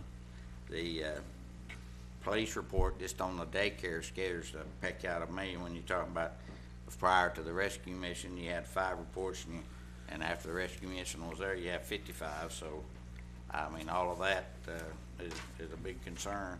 Everyone in the neighborhood that owns property and owns their home in that neighborhood has protested the rezoning. I don't know whether a motion's in order, but no, let's wait. Let's let everybody have a chance to give their thoughts. Commissioner? This is a tough one. Nobody denies that, you know, these people don't need help. You know, I think it's how we help them that's, you know, it's at question here. We have an obligation to the citizens that live in that area. You know, I agree with a lot of things that Linda voiced. You know, I have concerns there for the people that do live there, and things like the school bus stop being right there at the corner concern me. It's tough. Mr. Winteringer, you have any thoughts? I feel like everybody else. You know, I'm concerned about the counseling that these people, I really haven't heard a big plan about the counseling, drug abuse counseling, or any of that. And I know that's real expensive to get people down there to work. The location by South Central Industries is a tough one. An already established place helping people right there. It's a tough decision we're going to be faced with here in a little bit. Commissioner Smith? Well, after you said that, Wes, I do have a question. I'm going to direct this to Don Orr, if you don't mind, Don. Just by happenstance, Jack Moore was in my office this evening just before we came down here. And he said he couldn't make the meeting, but he was going to be, and he's on the board, if I understand. That's correct. He made a statement that he said, they're not going to build it if they don't get another $200,000 of funding. And can you clarify any of that for me, or? Well, I actually have to let the chairman, if that's okay. Okay, that's fine. Yeah, we asked Bill Thurman and Mike to give us a hard number beyond the $450,000 grant, so that we would get an occupancy permit. And their number was $700,000. That included the paving of the parking lot, and since that number was provided, we raised $60,000 already to do the parking lot, which is a big component in terms of the traffic flow and part of the big issue of overpopulation of cars on the Friday night food pantry. So actually, our number is, in addition to the $450,000 to get to the point of occupancy, we need an additional $240,000. And so Jack is reasonably close in his statement. So, and those hard numbers, that's what we're working on. If this is approved, our next step tomorrow is to begin to raise that $240,000 so that this company can begin their project. And I might add, since it's the context of this discussion, that grant is significant to us because it allows us to do many of the things beyond having the space for the family lodging. And it would, for instance, the first priority is to get the building sprinkled so that we adhere to fire code. So that grant's significant, but it's not the end of the grant process. In fact, beyond that, we realize we'll be raising additional money to put the commercial kitchen in place so that we can provide a quality day shelter for the homeless and those with severe needs. So that number is $240,000 is what we'll need to raise in addition to the grant. Any other questions or any other comments? Well, I'm going to, I appreciate everybody's here. This is very tough. You know, if you vote one way, you're doing a great thing, and if you vote the other way, well, I don't want to go there. This is very this is the toughest decision I've probably had to make in almost anything. So, having said that, let me just give you some thoughts. Tecumseh has a prison right in the smack dab of the neighborhood. It's a youth prison. My wife worked there for 5 years. They had issues of escapes. They have issues with drugs. They have issues with violence. They have issues, and yet that's one of the most popular things that Tecumseh has is Kojak. And that little community has wrapped its arms around it, and in fact, is trying to support its growth. Now, 60 years ago, and my friend Mr. Trotter over there, hasn't that been there about 60 years, somewhere in there? He's not that old, are you? Oh, that's right, he's not that old. Anyway. He's 39, so ask him 39 years ago. Anyway, it has been down there a long period of time, and they plan on expanding it because it's got over 60 or 70 acres down there, and they're planning on expanding it, and you're just not getting the pushback that we are here, and yet it's got hardened criminals. They're murderers. They're kids that have been screwed around in their life for some reason or another. Mainly their relatives or close family members have just mistreated them, and so they react to that. But the people of Tecumseh don't have that issue because they've understood that it's being taken care of. Now, I realize we're talking about a prison versus a homeless shelter. You can't argue that you don't want anybody to get harmed. I don't care who gets harmed. That wouldn't be a good thing. So when I back and forth, I've had trouble all the way with this. If we vote for this, we're not going to solve all the problems. If we vote against it, we're at status quo. We still have people that are freezing and are hungry and don't have a place to go. We haven't done anything. We haven't moved forward. We still have all the problems that we do right now, every one of them. And if we've got problems down there with the police, then that's what they're there for, is to protect that. But I have to say I would like to see it move forward.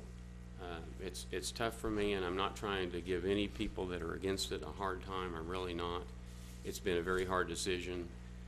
I think that in time, given some volunteerism that has been absolutely outstanding, these people that have come down here are very responsible citizens.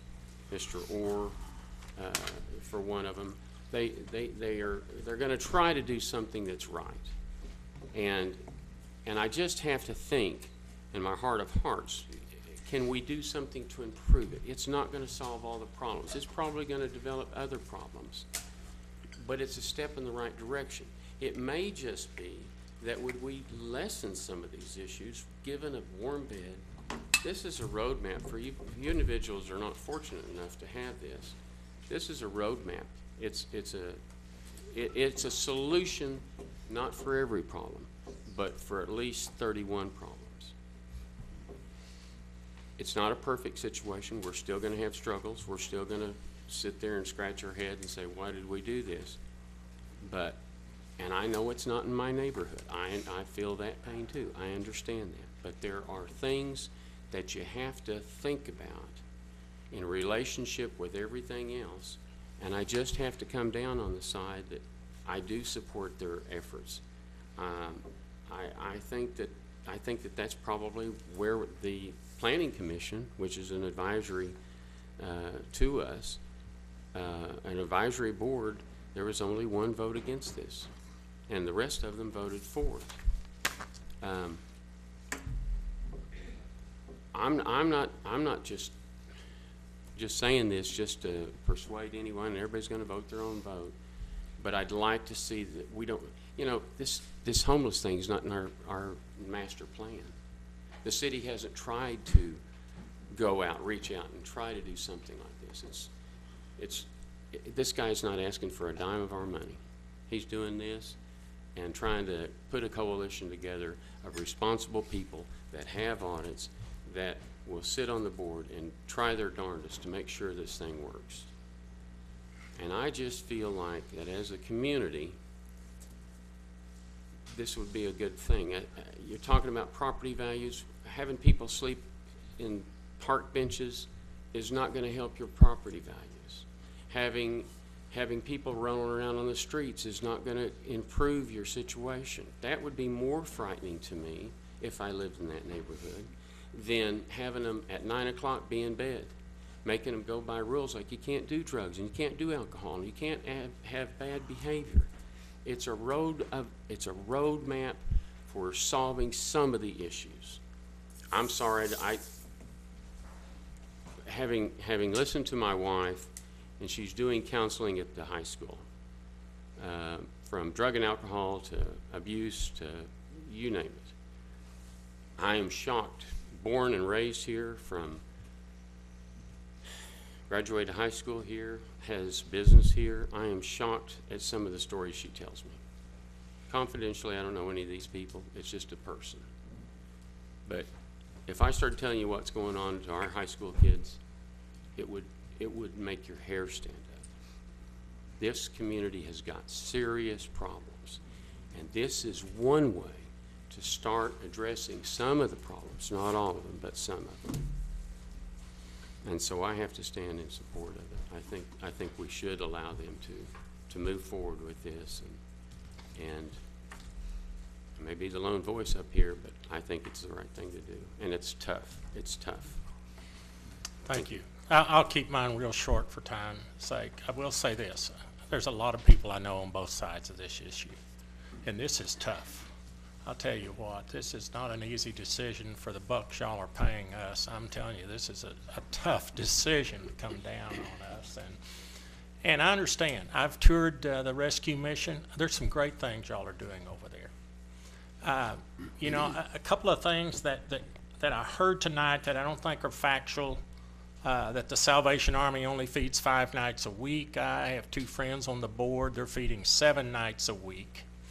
Anybody can go in there, whether drugs or not. They're also not kicking people out at the end of 5 days. They have them stay there up to 30 days. So I'm not, maybe, you know, I'm getting the wrong information, or y'all have it right. And I think what y'all are doing is a great, great thing. And the challenge I have is, and I look at Oklahoma City all the time about their MAPS program and some of the things they're doing, and they solved the problem. They didn't put their rescue mission next to a housing or some place that's taking care of the handicapped or anything. They found a spot and put it where nothing around it.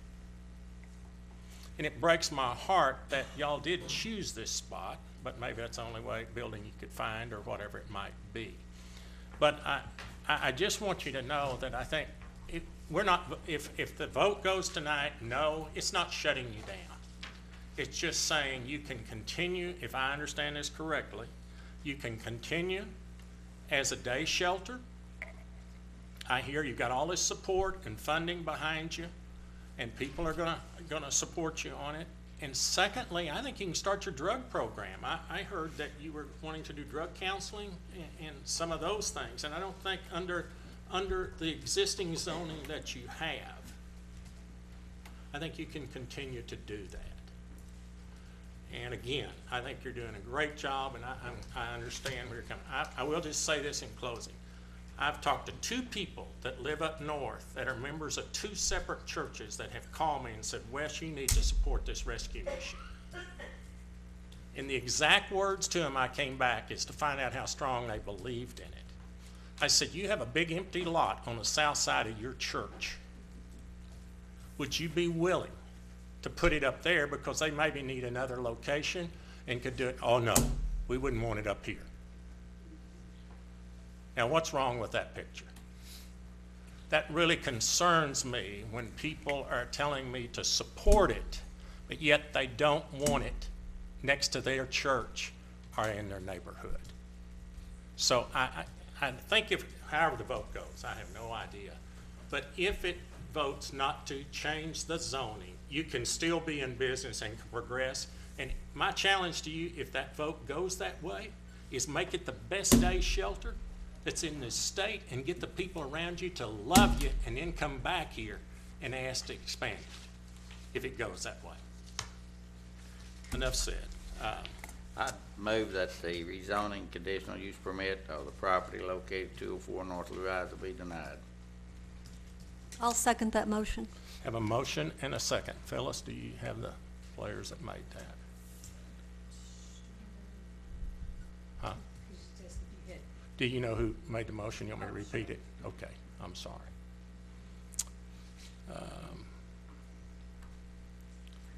We have a motion and a second. Call the roll, please. Aye. Aye. Aye. Aye. Aye. Nay. Motion carried. We'll move on to item number 6. I will pause here if some of you want to leave the room. You came for one issue.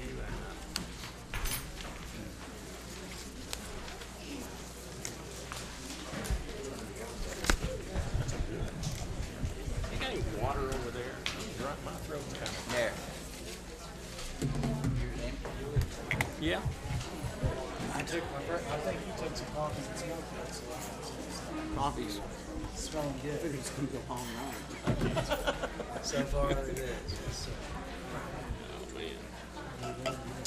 Steve, appreciate your comments. Those are good.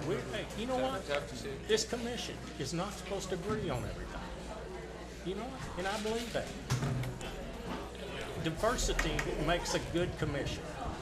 It doesn't make everybody going down the same path, and we need to remember that. We'll probably disagree on this next one. Huh? And I really respect your comments. Oh, I know. And I respect it. Do you want some water? Uh-oh, I guess we're going to have to take a pause here for about 3 minutes. We've got... No, they're going. I'm doing good. Well, I did what I felt. John would never have to go back there. He's young. Huh? Yeah, you're right. That's old college. We do all the time. I've noticed that too.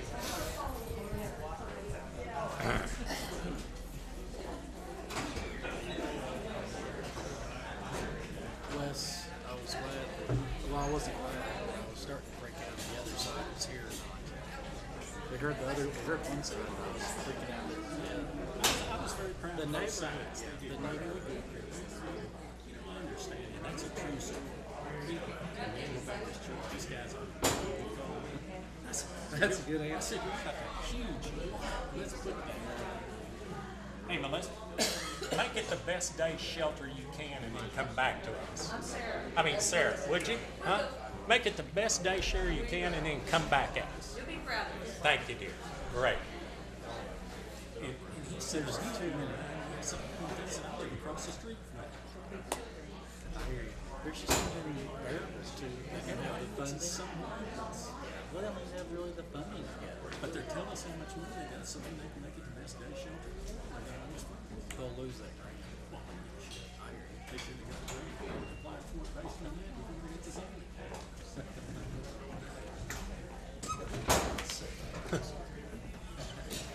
Well, are you old man? Man, where's that other old man? I'm doing good. How you go, little boy? Have you got that camera paused back there?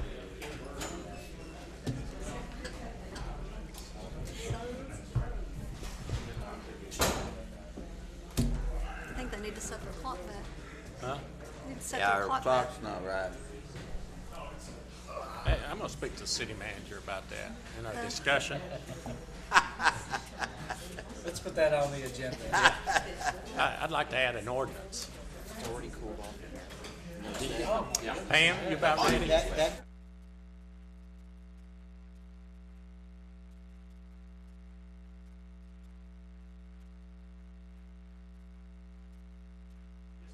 Will it take an ordinance or what do we?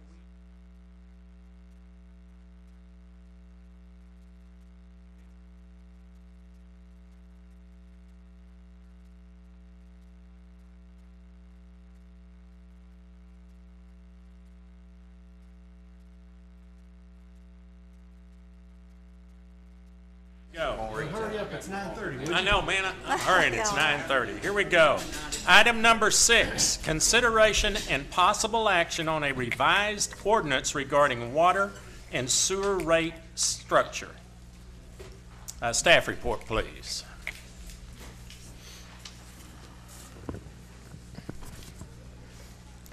The part of this, the master plan engineers have asked us not to do any more projects until the master plan is complete.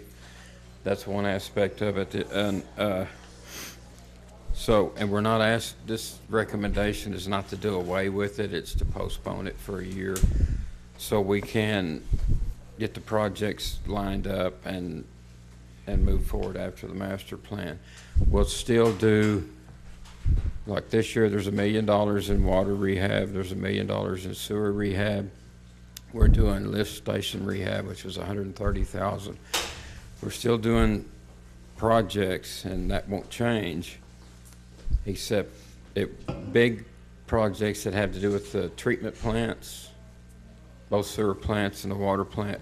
We won't be doing until after the master plan, so we'll have more of a game plan. We don't want to get the cart before the horse. So we'll still anticipate doing $1 million water rehab, $1 million sewer rehab, still do lift stations. We'll still do some maintenance items at the plants, but we'll probably get some advice from the master plan engineers as to what we should do and what we shouldn't. And so we're just asking or recommending to postpone it for a year so we can get the master plan list made and kind of go at it in a more organized fashion. I have a couple of questions. One is, have we taken money out of the water fund that we were going to use for, say, Kickapoo Street or any of those where it's funded? And this maybe not to you, I don't know. Street fund, not water fund. Street fund, I mean, yeah. I mean, the street fund is getting funds that were over on the water side? No. That has not occurred. Okay, I'm just asking about when that highway project was built out there about removing water, moving water lines. Maybe I ought to get you to clarify that question. I mean, our municipal enterprise fund is owed money from the general fund from sales tax that paid some bills in years past. Okay. Does that answer your question? Yes, that does. That does. When will that plan be completed? It was a 16 to 18 month plan. So, but it's going to be, it's multi-phase, and so there'll be phases complete before the actual end date. Like the water plant is what they're focusing on first, and I hope that within a few months they would give us a plan for the water plant, for the capacity, for what we need to do there, so we can plan for projects. And maybe if we did a project right now, it would have been better to lump two together and do it. I just don't want to get the cart before the horse. Well, do you have first? Let me go ahead and ask my question, then I'll let you ask him. Mike or no.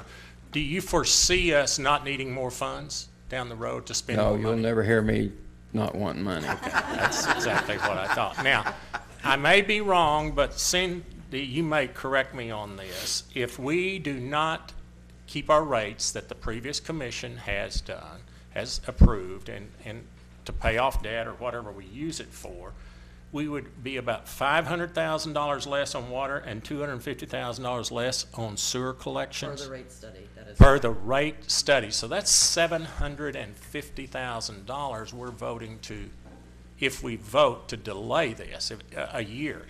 Am I wrong on my numbers there? For the rate study, water sales has been strong for the last year and is continuing this year also.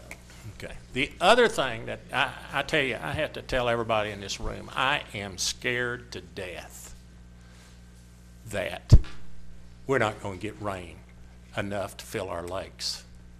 And folks, if we have 2 more years like we've had this last 2, and when they said that water study said we had water for 55 years, supposedly, based on this last 2 years and what that lake looks like and what West Watkin look, I'm scared to death. I literally, in this whole community, water is the single most important thing we have. And I know people, but if we plan and give it what we do, and we think through this, and whatever the commission decides, but we're talking about, if I understand this right, $750,000 we're giving up that we could pay off some bills, right, that we owe, and we do owe some things, right, do we? We do, yes, sir. How much do we owe related to water? That's on the city books. Between the West Watkins Reservoir and. That's the new 14, improvements. about 23 million. 23 million we owe on the water. Guys, that's a lot of money. And I know $750,000 is not a lot, but then now we're down to 22 million if we don't pass this fire, 250,000. But again, that's up to you. I just needed to clear that up in my mind. Thank you. Go ahead. On the, Oh, well, he'd asked oh, me I'm next. sorry. Well, I was going to ask if you, the company that's doing the study, Baldwin, or whatever the name of the company is, that recommend that we don't do any more projects until after they complete the study. Do you agree with that? I mean, there's... Yes, because I'm not an engineer, and I don't want... You're afraid to do, if you do something, it may not align with what they recommend. Right. Yeah. We don't want to do something that may end up that we did the wrong thing, or we did it first when it should have been second, or, I mean, that's what we hired them for, to tell us what we need to do next, so. So if we did collect that money, we would just put it in the bank and wait anyway? Is that what I'm hearing, so to speak? Well, Commissioner, I mean, there are many things we could do with it. We could do that and wait until new capital projects come along. We could prepay debt. Those are policy decisions that you guys would have to make. That's certainly an option that we have. I'd like to see us stay the course where we planned it out. And two reasons. One is just like what Wes said. If we do find ourselves in a hole next year for water, and we have to start buying it from Atoka or whatever, or spending money that we defrayed, and so we don't have that money, and it's costing us more money, so we're down twice. That's frightening to me, and I would like to see recycling sometime in the next year or two.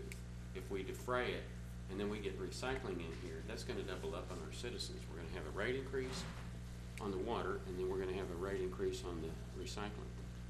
And that's gonna be a pretty hard pill to swallow. It's kicking the can as far as I'm concerned. I think we ought to continue to do our maintenance. Let's take care of our infrastructure. And let's just keep it going like we planned on. I think we need to just. And the reason this was brought before you was because we had things that the rate study was passed early, and it was tied to things. And so if we were gonna, it needed to go back before this board, and whatever y'all want to do, we're more than happy to do it. If you want us to spend it, we're more than happy to spend it. If you want to save it, we can save it, whatever. But a decision needs to be made. You're just here to give us the facts, right? Right. Just the facts. James, you had a comment? Well, I was just, we're getting ready to do the Kickapoo project, and there's a lot of water lines and sewer lines that have to be moved. Is that coming out of the designated street money, or is that coming out of the SMA, or do we owe the street money, do we owe the street money, or street department money, or street fund money? That is a great question, sir. Back when we began planning, say, for the downtown streetscape and the Kickapoo project, SMA hadn't raised the rates to the point that we had the money to do maintenance and repair projects. Now we have probably $800,000 worth of waterline work to do under Kickapoo Street that we've already committed to out of street funding. And we will have a downtown streetscape project in the next couple of years to redo the sidewalks and water lines down there. That's probably $450,000, excuse me. So yes, I mean, those projects I think would easily be eligible out of SMA funding. But at the time when we began to plan for those, we didn't budget for those in SMA because there weren't any dollars in SMA to do those repairs. So that wasn't an option at the time. It certainly would be an option now if that were a decision commissioners would like to do. Well, another thing is that, of course, I'm like the mayor, I'm concerned about water, and of course, I didn't agree with the 55-year plan that we're gonna have plenty of water. You know, it depends on Mother Nature. Now, if everything Mother Nature keeps cooperating and keep getting rain, filling the lake up, well, we're fine. But if we don't, then if we have to buy water from the Atoka, you know, from Atoka, for example, then we have to run it down the creek and then into the lake. And I don't remember what the price tag was on that Atoka connection, about $4.5 million, if that's pretty close, I think. But anyhow, Yes, sir. I don't want to be there where we don't have water and we're losing water. We have to pay for water and losing it to go down the creek bed and into the lake. I mean, to me, that's just not I mean, if you lose 10% or 20%, that's kind of expensive. So Linda? I'm not sure. Oh, I'm sorry, James. I'm not sure that, and like I said, I'm not sure I agree with that 55-year plan. You know, if everything's a perfect world and everything works out like it's supposed to, that's a good plan. But if it don't, you're going to be in trouble. Because we've taxed our water supply because of being a good neighbor and so forth. So, I mean, I'm really concerned. Of course, West Watkins will fill, 3 times quicker than Twin Lakes, or 4 times, or 5 times. And it doesn't take as much water to fill it as it does the Twin Lakes. But, yeah, I'm concerned about, because I was on that commission that raised those rates, and I took a pretty good beating at different times. So, Linda? Yeah, I have several reservations about deferring the water rate increase. The city paid over $500,000 for a comprehensive master plan for the SMA, and that's going to result, we know that's going to result in some very costly projects. We don't know how much yet. We don't know what exactly those projects are going to be, but we know they're going to cost money, and we know we don't have the money. We know we're going to have to borrow that money from the Oklahoma Water Resource Board to fund those projects. And at the same time, we're talking about giving up $750,000 in revenue, and it's not that much to the individual. This is not a big rate increase for our citizens, but it does amount collectively to a very large decrease in revenue over the next year to the SMA, when they're going to need that money later when they do begin those projects. So I'm very concerned about that. Also, we are in a drought, a very severe drought, and that the water yield study that was performed had some disclaimers in it. It said that, if there is something like a drought that's worse than the worst drought of record, that those figures wouldn't necessarily apply. See, right now the Twin Lakes is 8 feet below spillway. If we have a couple of more years and that falls quite a bit lower, we could go into a very high level of rationing. I don't know that will happen. I hope it doesn't happen. I hope we get a lot of rain, but if we don't, we're going to have to ration water, and what that means is less revenue to the SMA because we won't be selling as much water. We've been enjoying the little extra water sales this past year from the Tecumseh because their lake is dry, and that probably is not going to be the case next summer. Let's hope not. Let's hope that they have their line in place. But again, that's less revenue to the SMA. Also, the Citizen Potawatomi Nation has their own water treatment plant now. So they're taking away some customers from the city's water service in the future because they have their own treatment plants. So they're going to be supplying their own customers. So we're going to be losing some revenue there. We have a tremendous amount of debt. I mean, it may not be too much. They're not over indebted. But again, we're looking at around close to $15 million to the PCDA for the West Watkins Reservoir, $1.25 million pay back to the general fund, and around $6 million plus $1.5 million to the Oklahoma Water Resource Board for the 30-inch water line and the pumps and controls that were done. And what if we have an opportunity for a new water source come along? What if we do have a drought such that we have to purchase water from Atoka? We certainly don't want to go back to our water customers and ask for a water surcharge like we did in 2006, 2007, I think it was 2007. We don't want to have to do that on top of the water rates because they're already high. The biggest water rates are behind us, and what we're looking at now is a small water rate increase that again translates to a very big reduction in revenue to the SMA. I think it's just too risky right now. I'd like to see us hold off and see what happens after we get that master plan. Pam, do you have anything to say? I support fulfilling the previous commission's decision. Okay. I haven't been down this way. Yes. Yeah, a lot of good comments. you know, my concern is that, you know, we need to be open and transparent with the citizens, right? You know, that rate structure was put in place based on some assumptions that didn't, you know, that didn't play out. If we had somewhere that we could say we're going to spend the money now and we're going to spend it on this project, you know, I would be all for it. Or if we decide as a group that we're going to, you know, pay the debt off early, or whatever it is, you know, I'm all for it as long as we communicate that, you know, effectively to the citizens. But, you know, right now, you know, the way I look at it is I can keep that money in my pocket for the next 12 months until you need it, and then you know, you can hit me up and I'll pay more, and that when you decide what you're going to do with it, instead of me just giving it to the city and, you know, it goes into the general coffers and nothing's done with it for 12 months. You know, that's my opinion. You know, I just think that, you know, the rate structures need to be looked at every few years to see where you're at anyway. And, you know, things happen. You know, there's a lot of assumptions that, you know, that may or may not, you know, come to fruition over that time, you know, that period of time, and you readjust. And, you know, the rates are high. They're pretty high, Linda. You know, we already know that, right? And even though it's a little bit to each citizen, you know, a lot of those citizens, that means quite a bit, you know, quite a bit to them. And it's, you know, as long as we can look at all the citizens in the eye and say, this is how your money's being spent, then I'm good with it, you know, if the commission decides to do something else with it. But until then, I say that we need to defer the increase.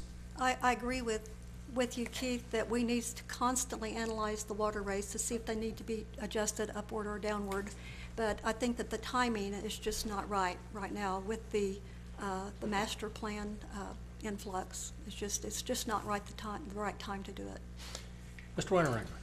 I agree with everybody. If we owe $23 million, I don't see us not doing I this could build increase. one Sonic with that. So what are you saying? Are you saying that you want to use this money to pay on that debt? Or if we run out of water, or if we get a drought, we're going to have to buy a bunch of water. I'm worried about that too. I think what Keith I'm is... more worried about that. I think what I'm hearing is Keith is saying we should tell the citizens what we're going to do with that extra money until it's needed. So now, Mr. Smith, I don't want to leave you out. Brian, can we get a rate structure study from not only cities around Shawnee? You don't want to compare that. You don't want to. You don't want to.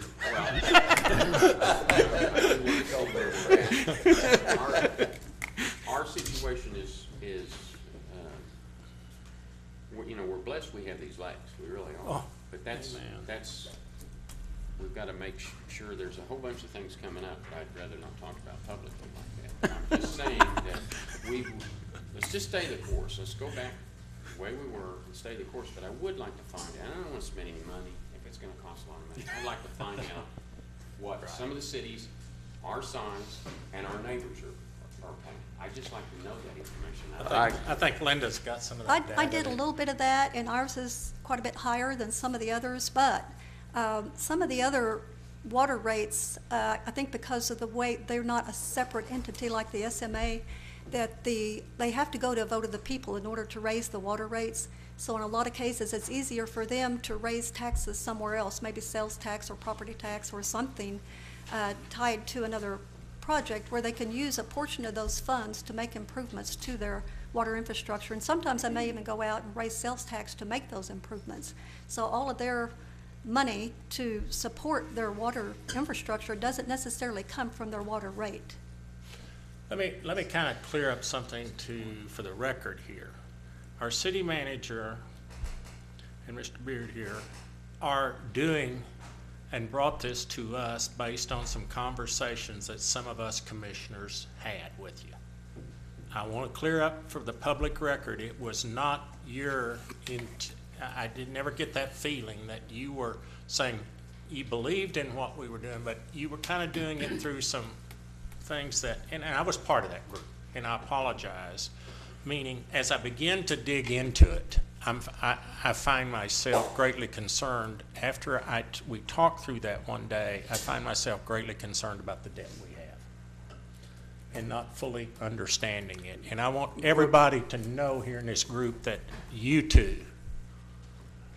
were doing this because we wanted to challenge and be sure that what we were doing was correct and giving the people what they're doing. And I don't know, is our option to delay this till next meeting and come back with a plan of what we're going to do with it for the record? They go into effect this month, Oh, that's right. right, the new increases. So that's- We that's could the meet one more time. I want a couple things. First of all, our debt obligation, we're on plan to pay that off anyway, right? It's not like we're not gonna pay it off. We are on plan.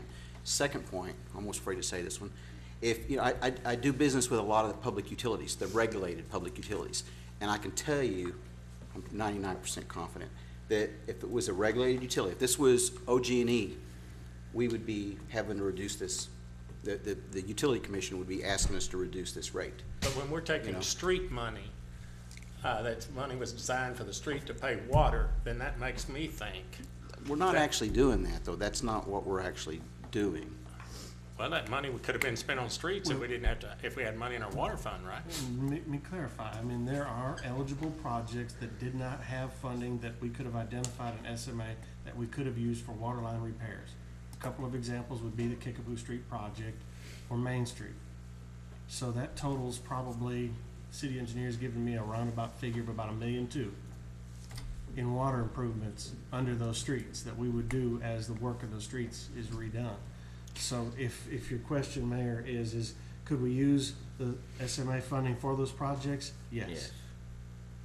Well, the thing that, what we're doing though, is if we make the 1 cent sales tax, it was set up partially for streets. If we fund 100% of the water lines out of that, then we're taking money away from the streets, which is also an infrastructure project. And Cynthia, are you giving a course, nod on that? I'm sorry, sir, I didn't. the thing that we have to, everyone has to keep in mind is that when we first started out with this 30-inch water line, we were talking about a $12 million project. And that's what we expected. And that's what was set up for, the $12 million project. When in fact it came in, what, John? And 6.8, I think. about something $7 like million. So my first thought with that money that we saved was we're gonna be able to move ahead on projects in the sewer plant, the water plants and stuff like that. And so that's why we have $1 million in water and $1 million in sewer, because it wasn't in the rate plan to have that much money there. Right. So,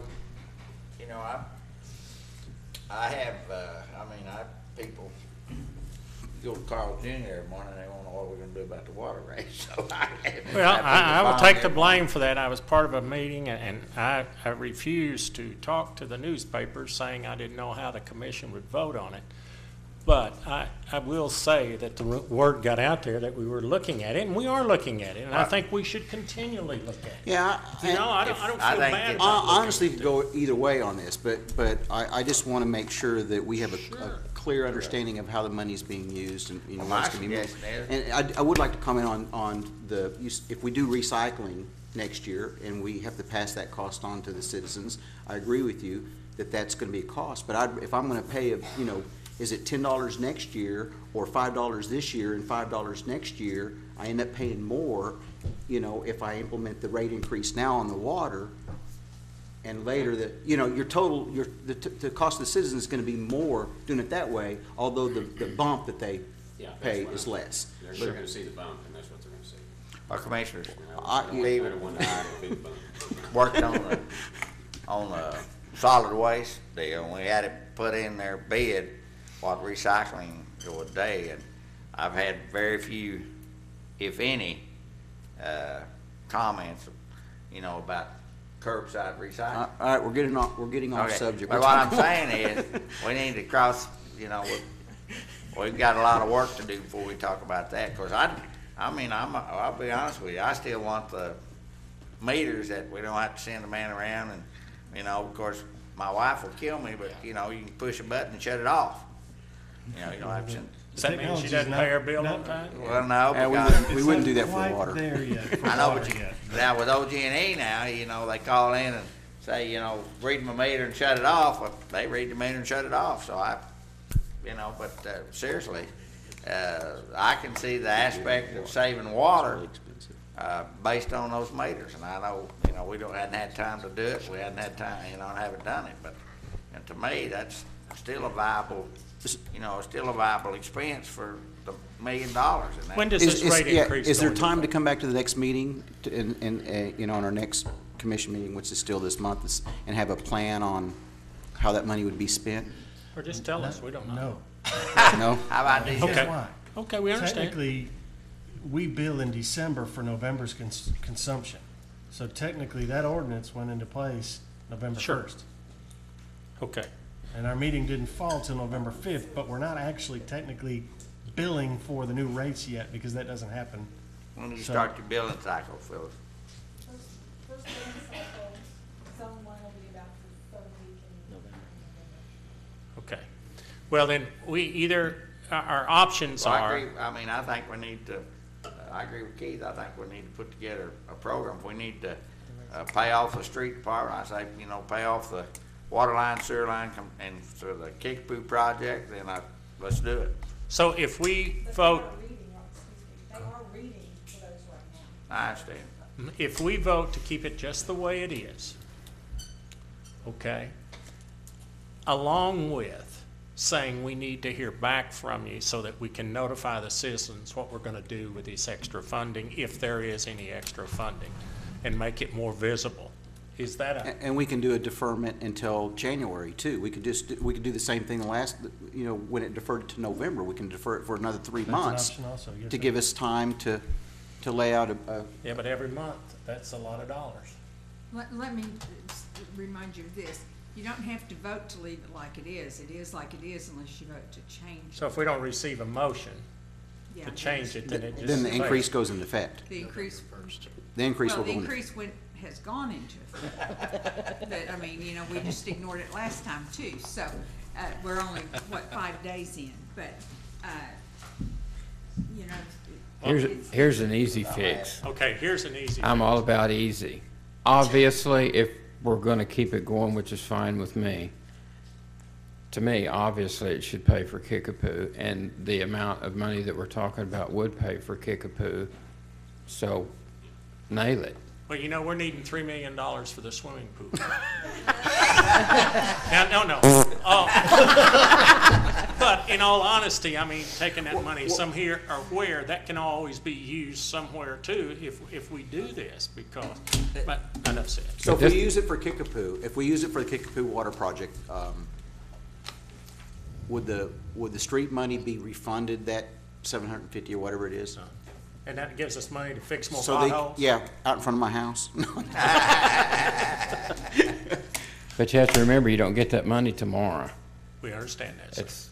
You have to collect it. So, in other words, if we agree to do that, Mr. Beard doesn't get to spend that money, and Mr. Krywicki does, right? That's right. That's right. I like that idea. On stuff that Mr. Beard wants Hey, done. you know what which- you told me to do for you? Well, Well, again, it's not your fault that this thing didn't do it, and I want the press and everybody to know that. We may have set you up, and I don't want anybody to think in any way that the city manager or you had this idea. It came from a couple of us commissioners. You could name names. Yeah, you could. Mr. Hall and I, and Mr. Harrod bailed out, but he was in part of that. Hey, I had to So go. you've done a great job, both of you, and I appreciate it, Thanks. okay? And just for the record, SMA supports the Kickapoo water line wholeheartedly, so. Well, that's, Okay. actually, we're gonna move it out from the street. So do we need a motion on No, that? if we just let it die, it can die. Lack of a motion. You're not posted to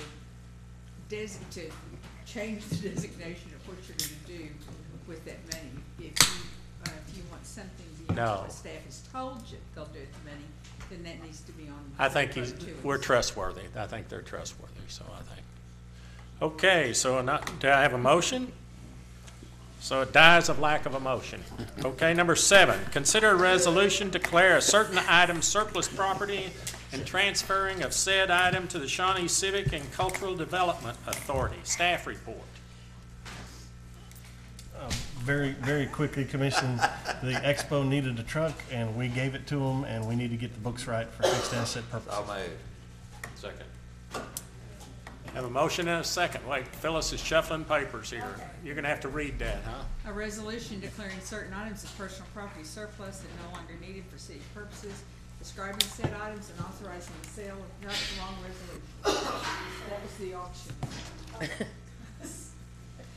Declaring certain items of personal property surplus and no longer needed for city purposes. That's still the auction. Where is the?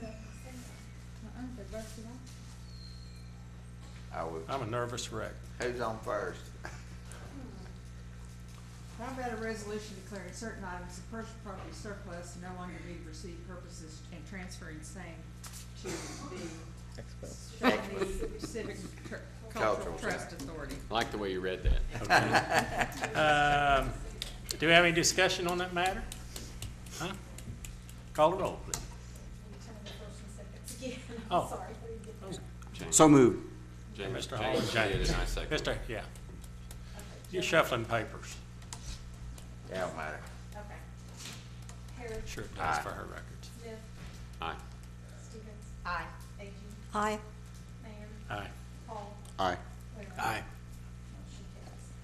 Okay, item number 8, consider a resolution to declare, this is the other one you were trying to read? To declare certain items surplus property and authorizing the sale of said items at an auction. Is that those from, this, what do you call it, unclaimed property in the police department? Or is that a separate situation? No, that's separate. A lot of the cars that you see at the Public Utilities Facility are impounds, or they were involved in a crime or a drug use or something like that. And they're kind of piling up over there. I'll see about trying to get them gone, but This is, this is just, surplus this is equipment. just equipment that the departments Well, I don't looked need. over the list and everything, but I was just, There were some cars in there, trucks in there, weren't there? yeah, but those are old Utility vehicles of the trucks that city. are, Old utility But that's truck. why I was asking if there's, is that, we've done that, had an auction for, what do you call it, chief, unclaimed property or whatever it is, bicycles and, The police auction is more complicated. We have to do an advertisement, we have to get an order from district court. So we kind of only do that when we really have a bunch of stuff. forget it. Okay. Staff report, I don't know if there is any on that it's needed. We just heard it from Brian. We have a relationship with an auction company Sure. that we get together on with other people that are surplusing equipment, and we do it all at the same time. So we try to do it Have it once a at year, the maybe expo. twice. I guess And we have it out at the expo. We're required to do this. We can't just say Understand. that somebody off the street can offer us money for something. We have to put it up for auction. That way everybody has a chance to bid on it. Well, it doesn't sell, Do I'll we draw need to your read that attention to resolution the, now? to the 1997 Cedar Rapids paver models 461 laydown machine. It's on the list. I saw that on there. We already gave up on whether we're gonna be able to use it or, Until we can probably double the size of the staff of the street department. We need to be able to use it and use it efficiently, or otherwise Oh, we yeah. get out on roads turn and we it just into don't do a good cash. job. Buy my shovel. you think right. anybody will bid on it? Maybe? I'm gonna call my buddy over at the city of Seminole and see if he wants it. Oh, okay. You know, you might, you think you could get the OML to send that to all the city managers out? That might be just a thought on that. There might be Put some on other our cities email. looking We to can do buy that. that, something like that. Okay, please read the resolution, Okay, this is please. the one I've already tried to read twice. It's a resolution declaring certain items of personal property surplus and no longer needed for city purposes, describing said items and authorizing the sale of said items by auction. Having heard the resolution, do I hear a motion to approve it? Hello? So moved. Second. Let's go slow here till Phyllis gets all that down. Who got it, huh? Call the roll, please. Aye. Aye. Aye. Aye. Aye. Item number 9, consider bids for the airport pedestrian trail. Well, this is gonna be a good one. He told me to get it Came in done. under budget. He told me to get it done for $200,000. What? Won't last very long at that. Uh-oh. Oh, my God. Holy smokes. Oh, God.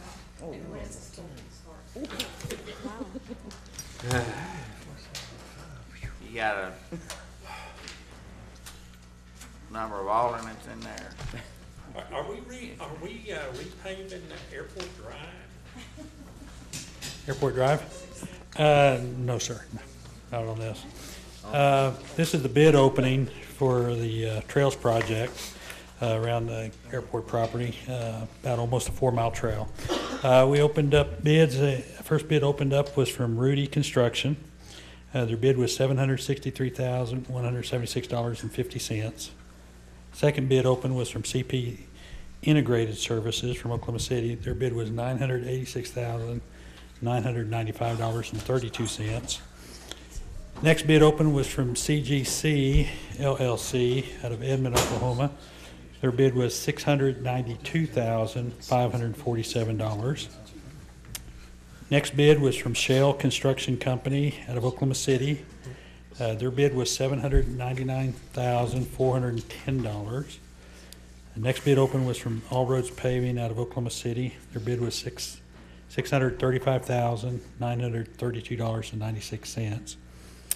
Next bid open was from Orion Construction Services Corporation out of Oklahoma City. Their bid was $1,475,178.29.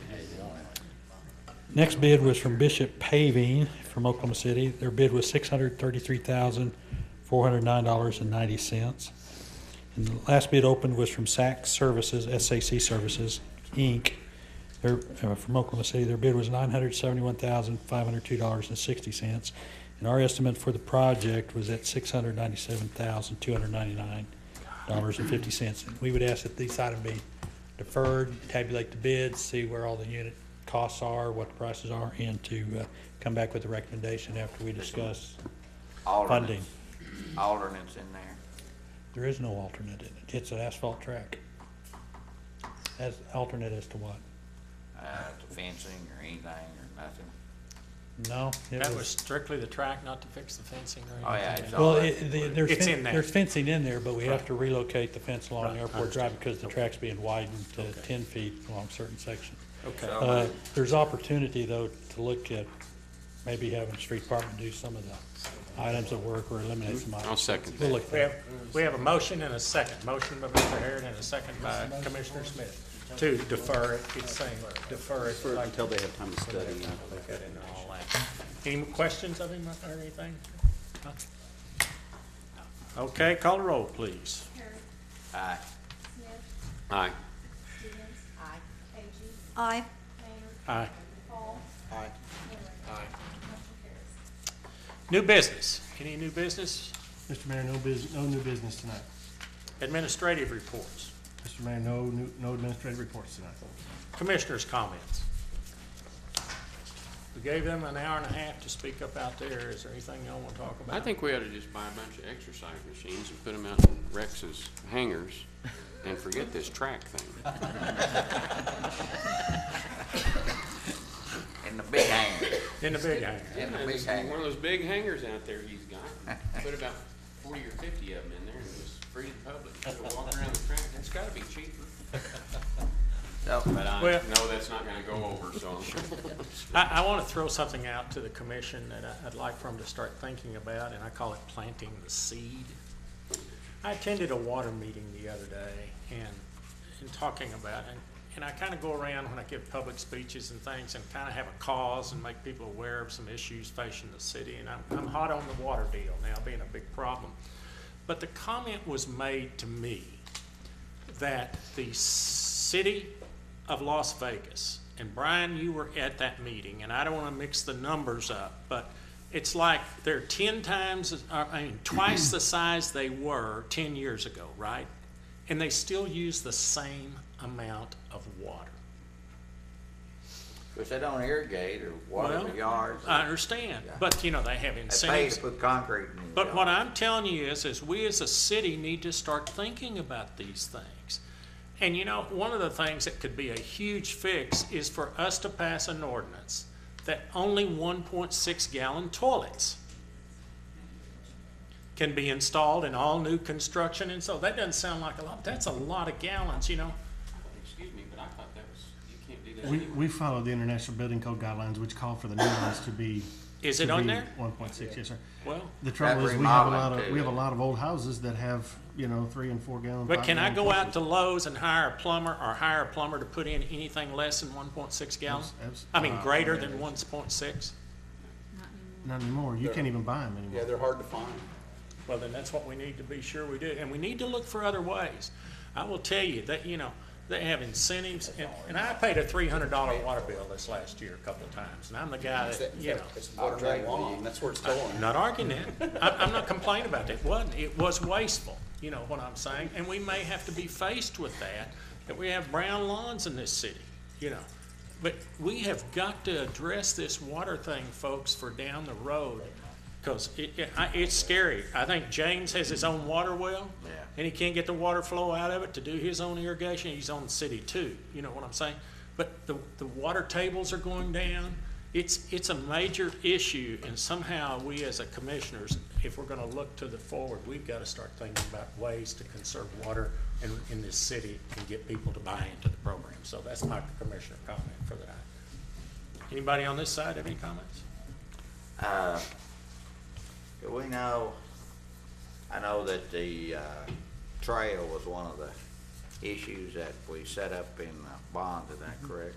Correct, 400,000. Yeah, do we know how much money is left out of the expo, out of the parking lot? I don't wanna figure now, but I mean, maybe for when we approve these bids, we need to know. Where the money's gonna come from? Yeah, I mean, do we have, is there any money left in there? Well, we just got 800 and some odd $1,000 out of the water rates that we put into the Kickapoo project. Now we have more road money, so we just paid for our track. Oh, okay. Well, got it. My suggestion's looking better all the time. But I mean, there should be some. Yes, sir, we can get a that little for you. bit or some funds, and so this commission needs to decide whether we're gonna do what do you call them, the restrooms or Comfort stations. We'll get you. Comfort stations, or whether we need to put it in the track, or what we need those. We can get you that figure. I know that the Expo project came in about on budget. The airport library, the library roof came in under budget, so we can get those figures to you and let you know where we are. Everything else has not been that way. It's all been pretty expensive. I mean, it hadn't come in below budget, if any. The electric and all that business out Well, we've there. only really done 2 projects. The Expo board just let the roofing projects that they're using the capital dollars for at their last meeting, so We we're don't making know. progress. Okay. By the way, if we knew what those figures were. Any other comments? Keep coming. Yeah, on 45th Street, did I miss anything on that? Or I know that you was talking about delaying that. Is that where we're at now? Is that satisfactory? Or? We had ESD retested for us. We'll get those results and calibrate it and see where we're at. Contractor says he's finished. What? Contractor says he's finished, but we're not gonna have him move on to any other projects. Great. Cut him off from that and just rebid it in spring.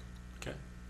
Okay, then, the other thing I request that maybe on the next agenda, we have an agenda item about my homeless shelter, putting a moratorium on it, because I don't wanna come up and face this again within 6 months, and then we can, draft some ordinances about location and financing and structure and so forth.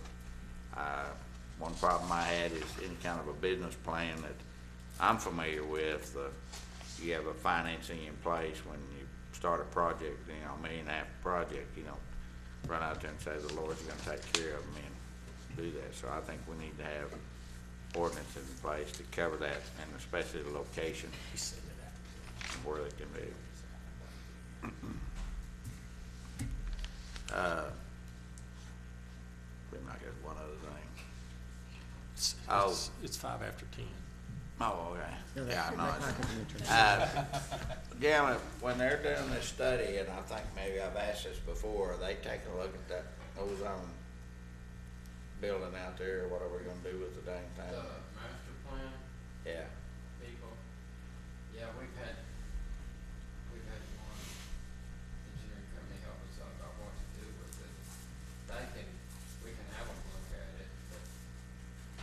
thought we were trying to sell it. What is it, insured? We've got we've got a rural water district that's interested in buying it. Whoa, that's good news. Make them a budget. I will tell you this, we've got to address real quick, in my opinion, the rural water district that's out here at the, what to do out there, Brian. Or- And I don't know how I don't know if it's an agenda item yet, I don't think so, but we sure need to be talking about what we're going to do there, out there. PC, huh? What? I was on the surplus list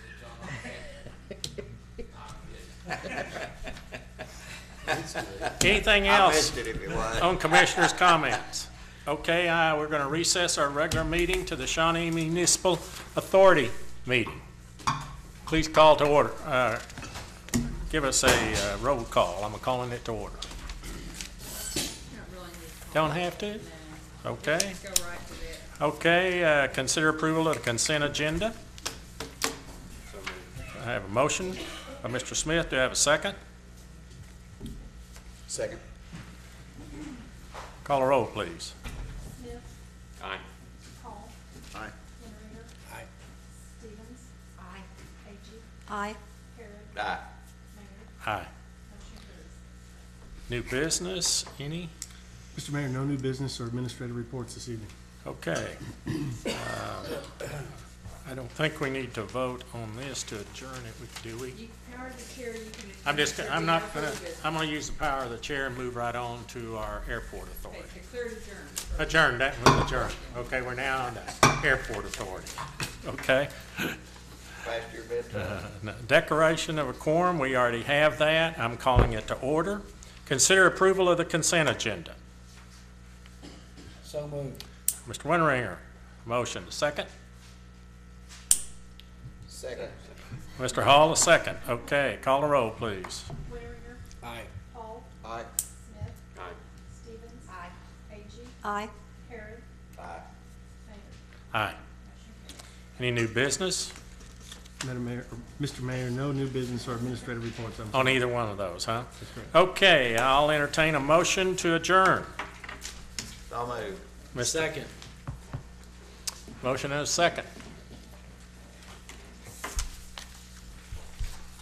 Call the roll, please. Harrod, Aye. Winteringer, Aye. Smith, Aye.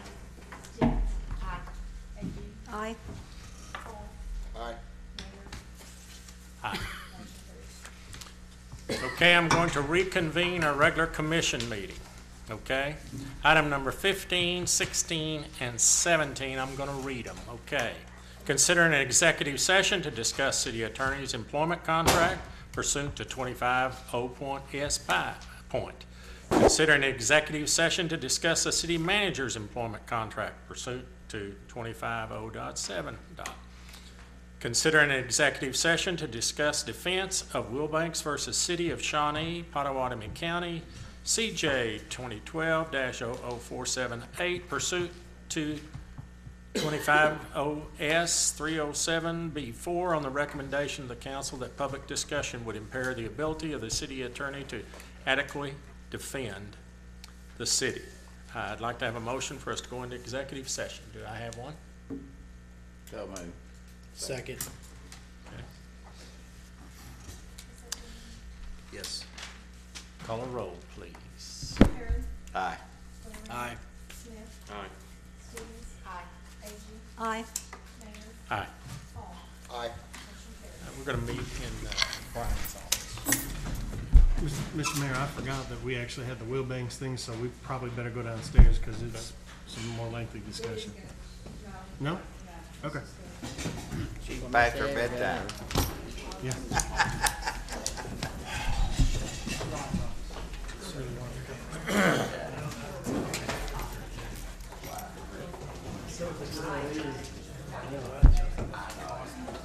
But I didn't remember how much it was appropriate.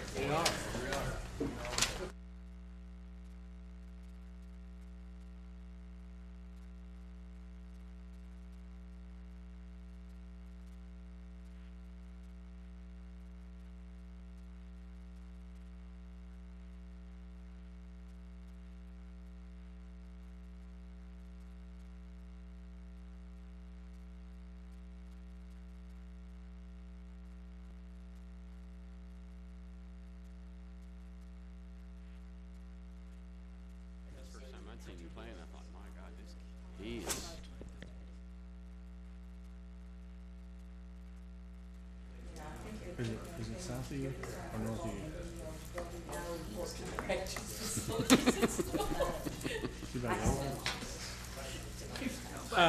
Let me reconvene our meeting, and let me announce that there was no action taken in executive session. Just all discussion, but let me also, if there's any motions that anyone wants to make out of that session, please feel free to do so. I move we adjust the city manager's compensation as set out in his contract. Second. Motion and a second. Okay, what do you mean? We're going to address the executive session, or am I ahead of myself? You want them in some other order? Oh, I'm sorry, I did the city managers, will we? Well, we're going to do the lawsuit. No, the lawsuit's last. Will be. All right, Herod first. Uh-huh. I did. Smith, second. Mhm. Call the roll, please. Herod, Aye. Smith, Aye. Stevens, Aye. AG, Aye. Maynard, Aye. Paul, Aye. Winery. Aye. Motion carries. I did And get that- it, I got it a little bit out of order here. And that was retroactive to July. Yes, to July. Thank you, I appreciate that. Yes. Now, I've got the other one was to consider matters discussed in regarding the city attorney's employment contract. I'd Okay. move that we adjust the city attorney's contract retroactive to set out in her contract, and amend the contract to provide 6 months severance. And the commission has agreed to check out with other OMLA cities to see what if this compensation is good, bad, or indifference. So we'll start with 6 months. Can we just move from there? Okay, we have a motion. Second. We have a second by Mr. Winteringer, okay? Call the roll, please. Herod, Aye. Winery. Aye. Smith, Aye. Stevens. Aye. AG, Aye. Maynard, Aye. Paul. Aye. Motion carries. Next one is consideration and possible action on matters discussed in executive session regarding the Wilbanks versus City of Shawnee, Pot County. I move to authorize the city attorney to proceed as discussed in executive session. Second. A motion and a second. Call the roll, please. Herod, Aye. Sorry. Smith. Aye. Stevens. Aye. If I was to Aye. adjourn. Maynard, Aye. and Paul. Aye. Winery. Aye. Motion carries. The chair will entertain a motion to adjourn at this time. Motion to adjourn. So moved. Mr. Winteringer. Do I have a second on that? Pam, Pam's seconding that. Call the roll, please. Winery, Aye. Stevens, Aye. AG, Aye. Herod, Aye. Maynard, Aye. Paul. Aye. Hey, thank you to each and every one of you tonight for your help. Thank you very much. Wasn't an easy meeting. It's 11 o'clock. It's time to go home. It's not 11. Oh,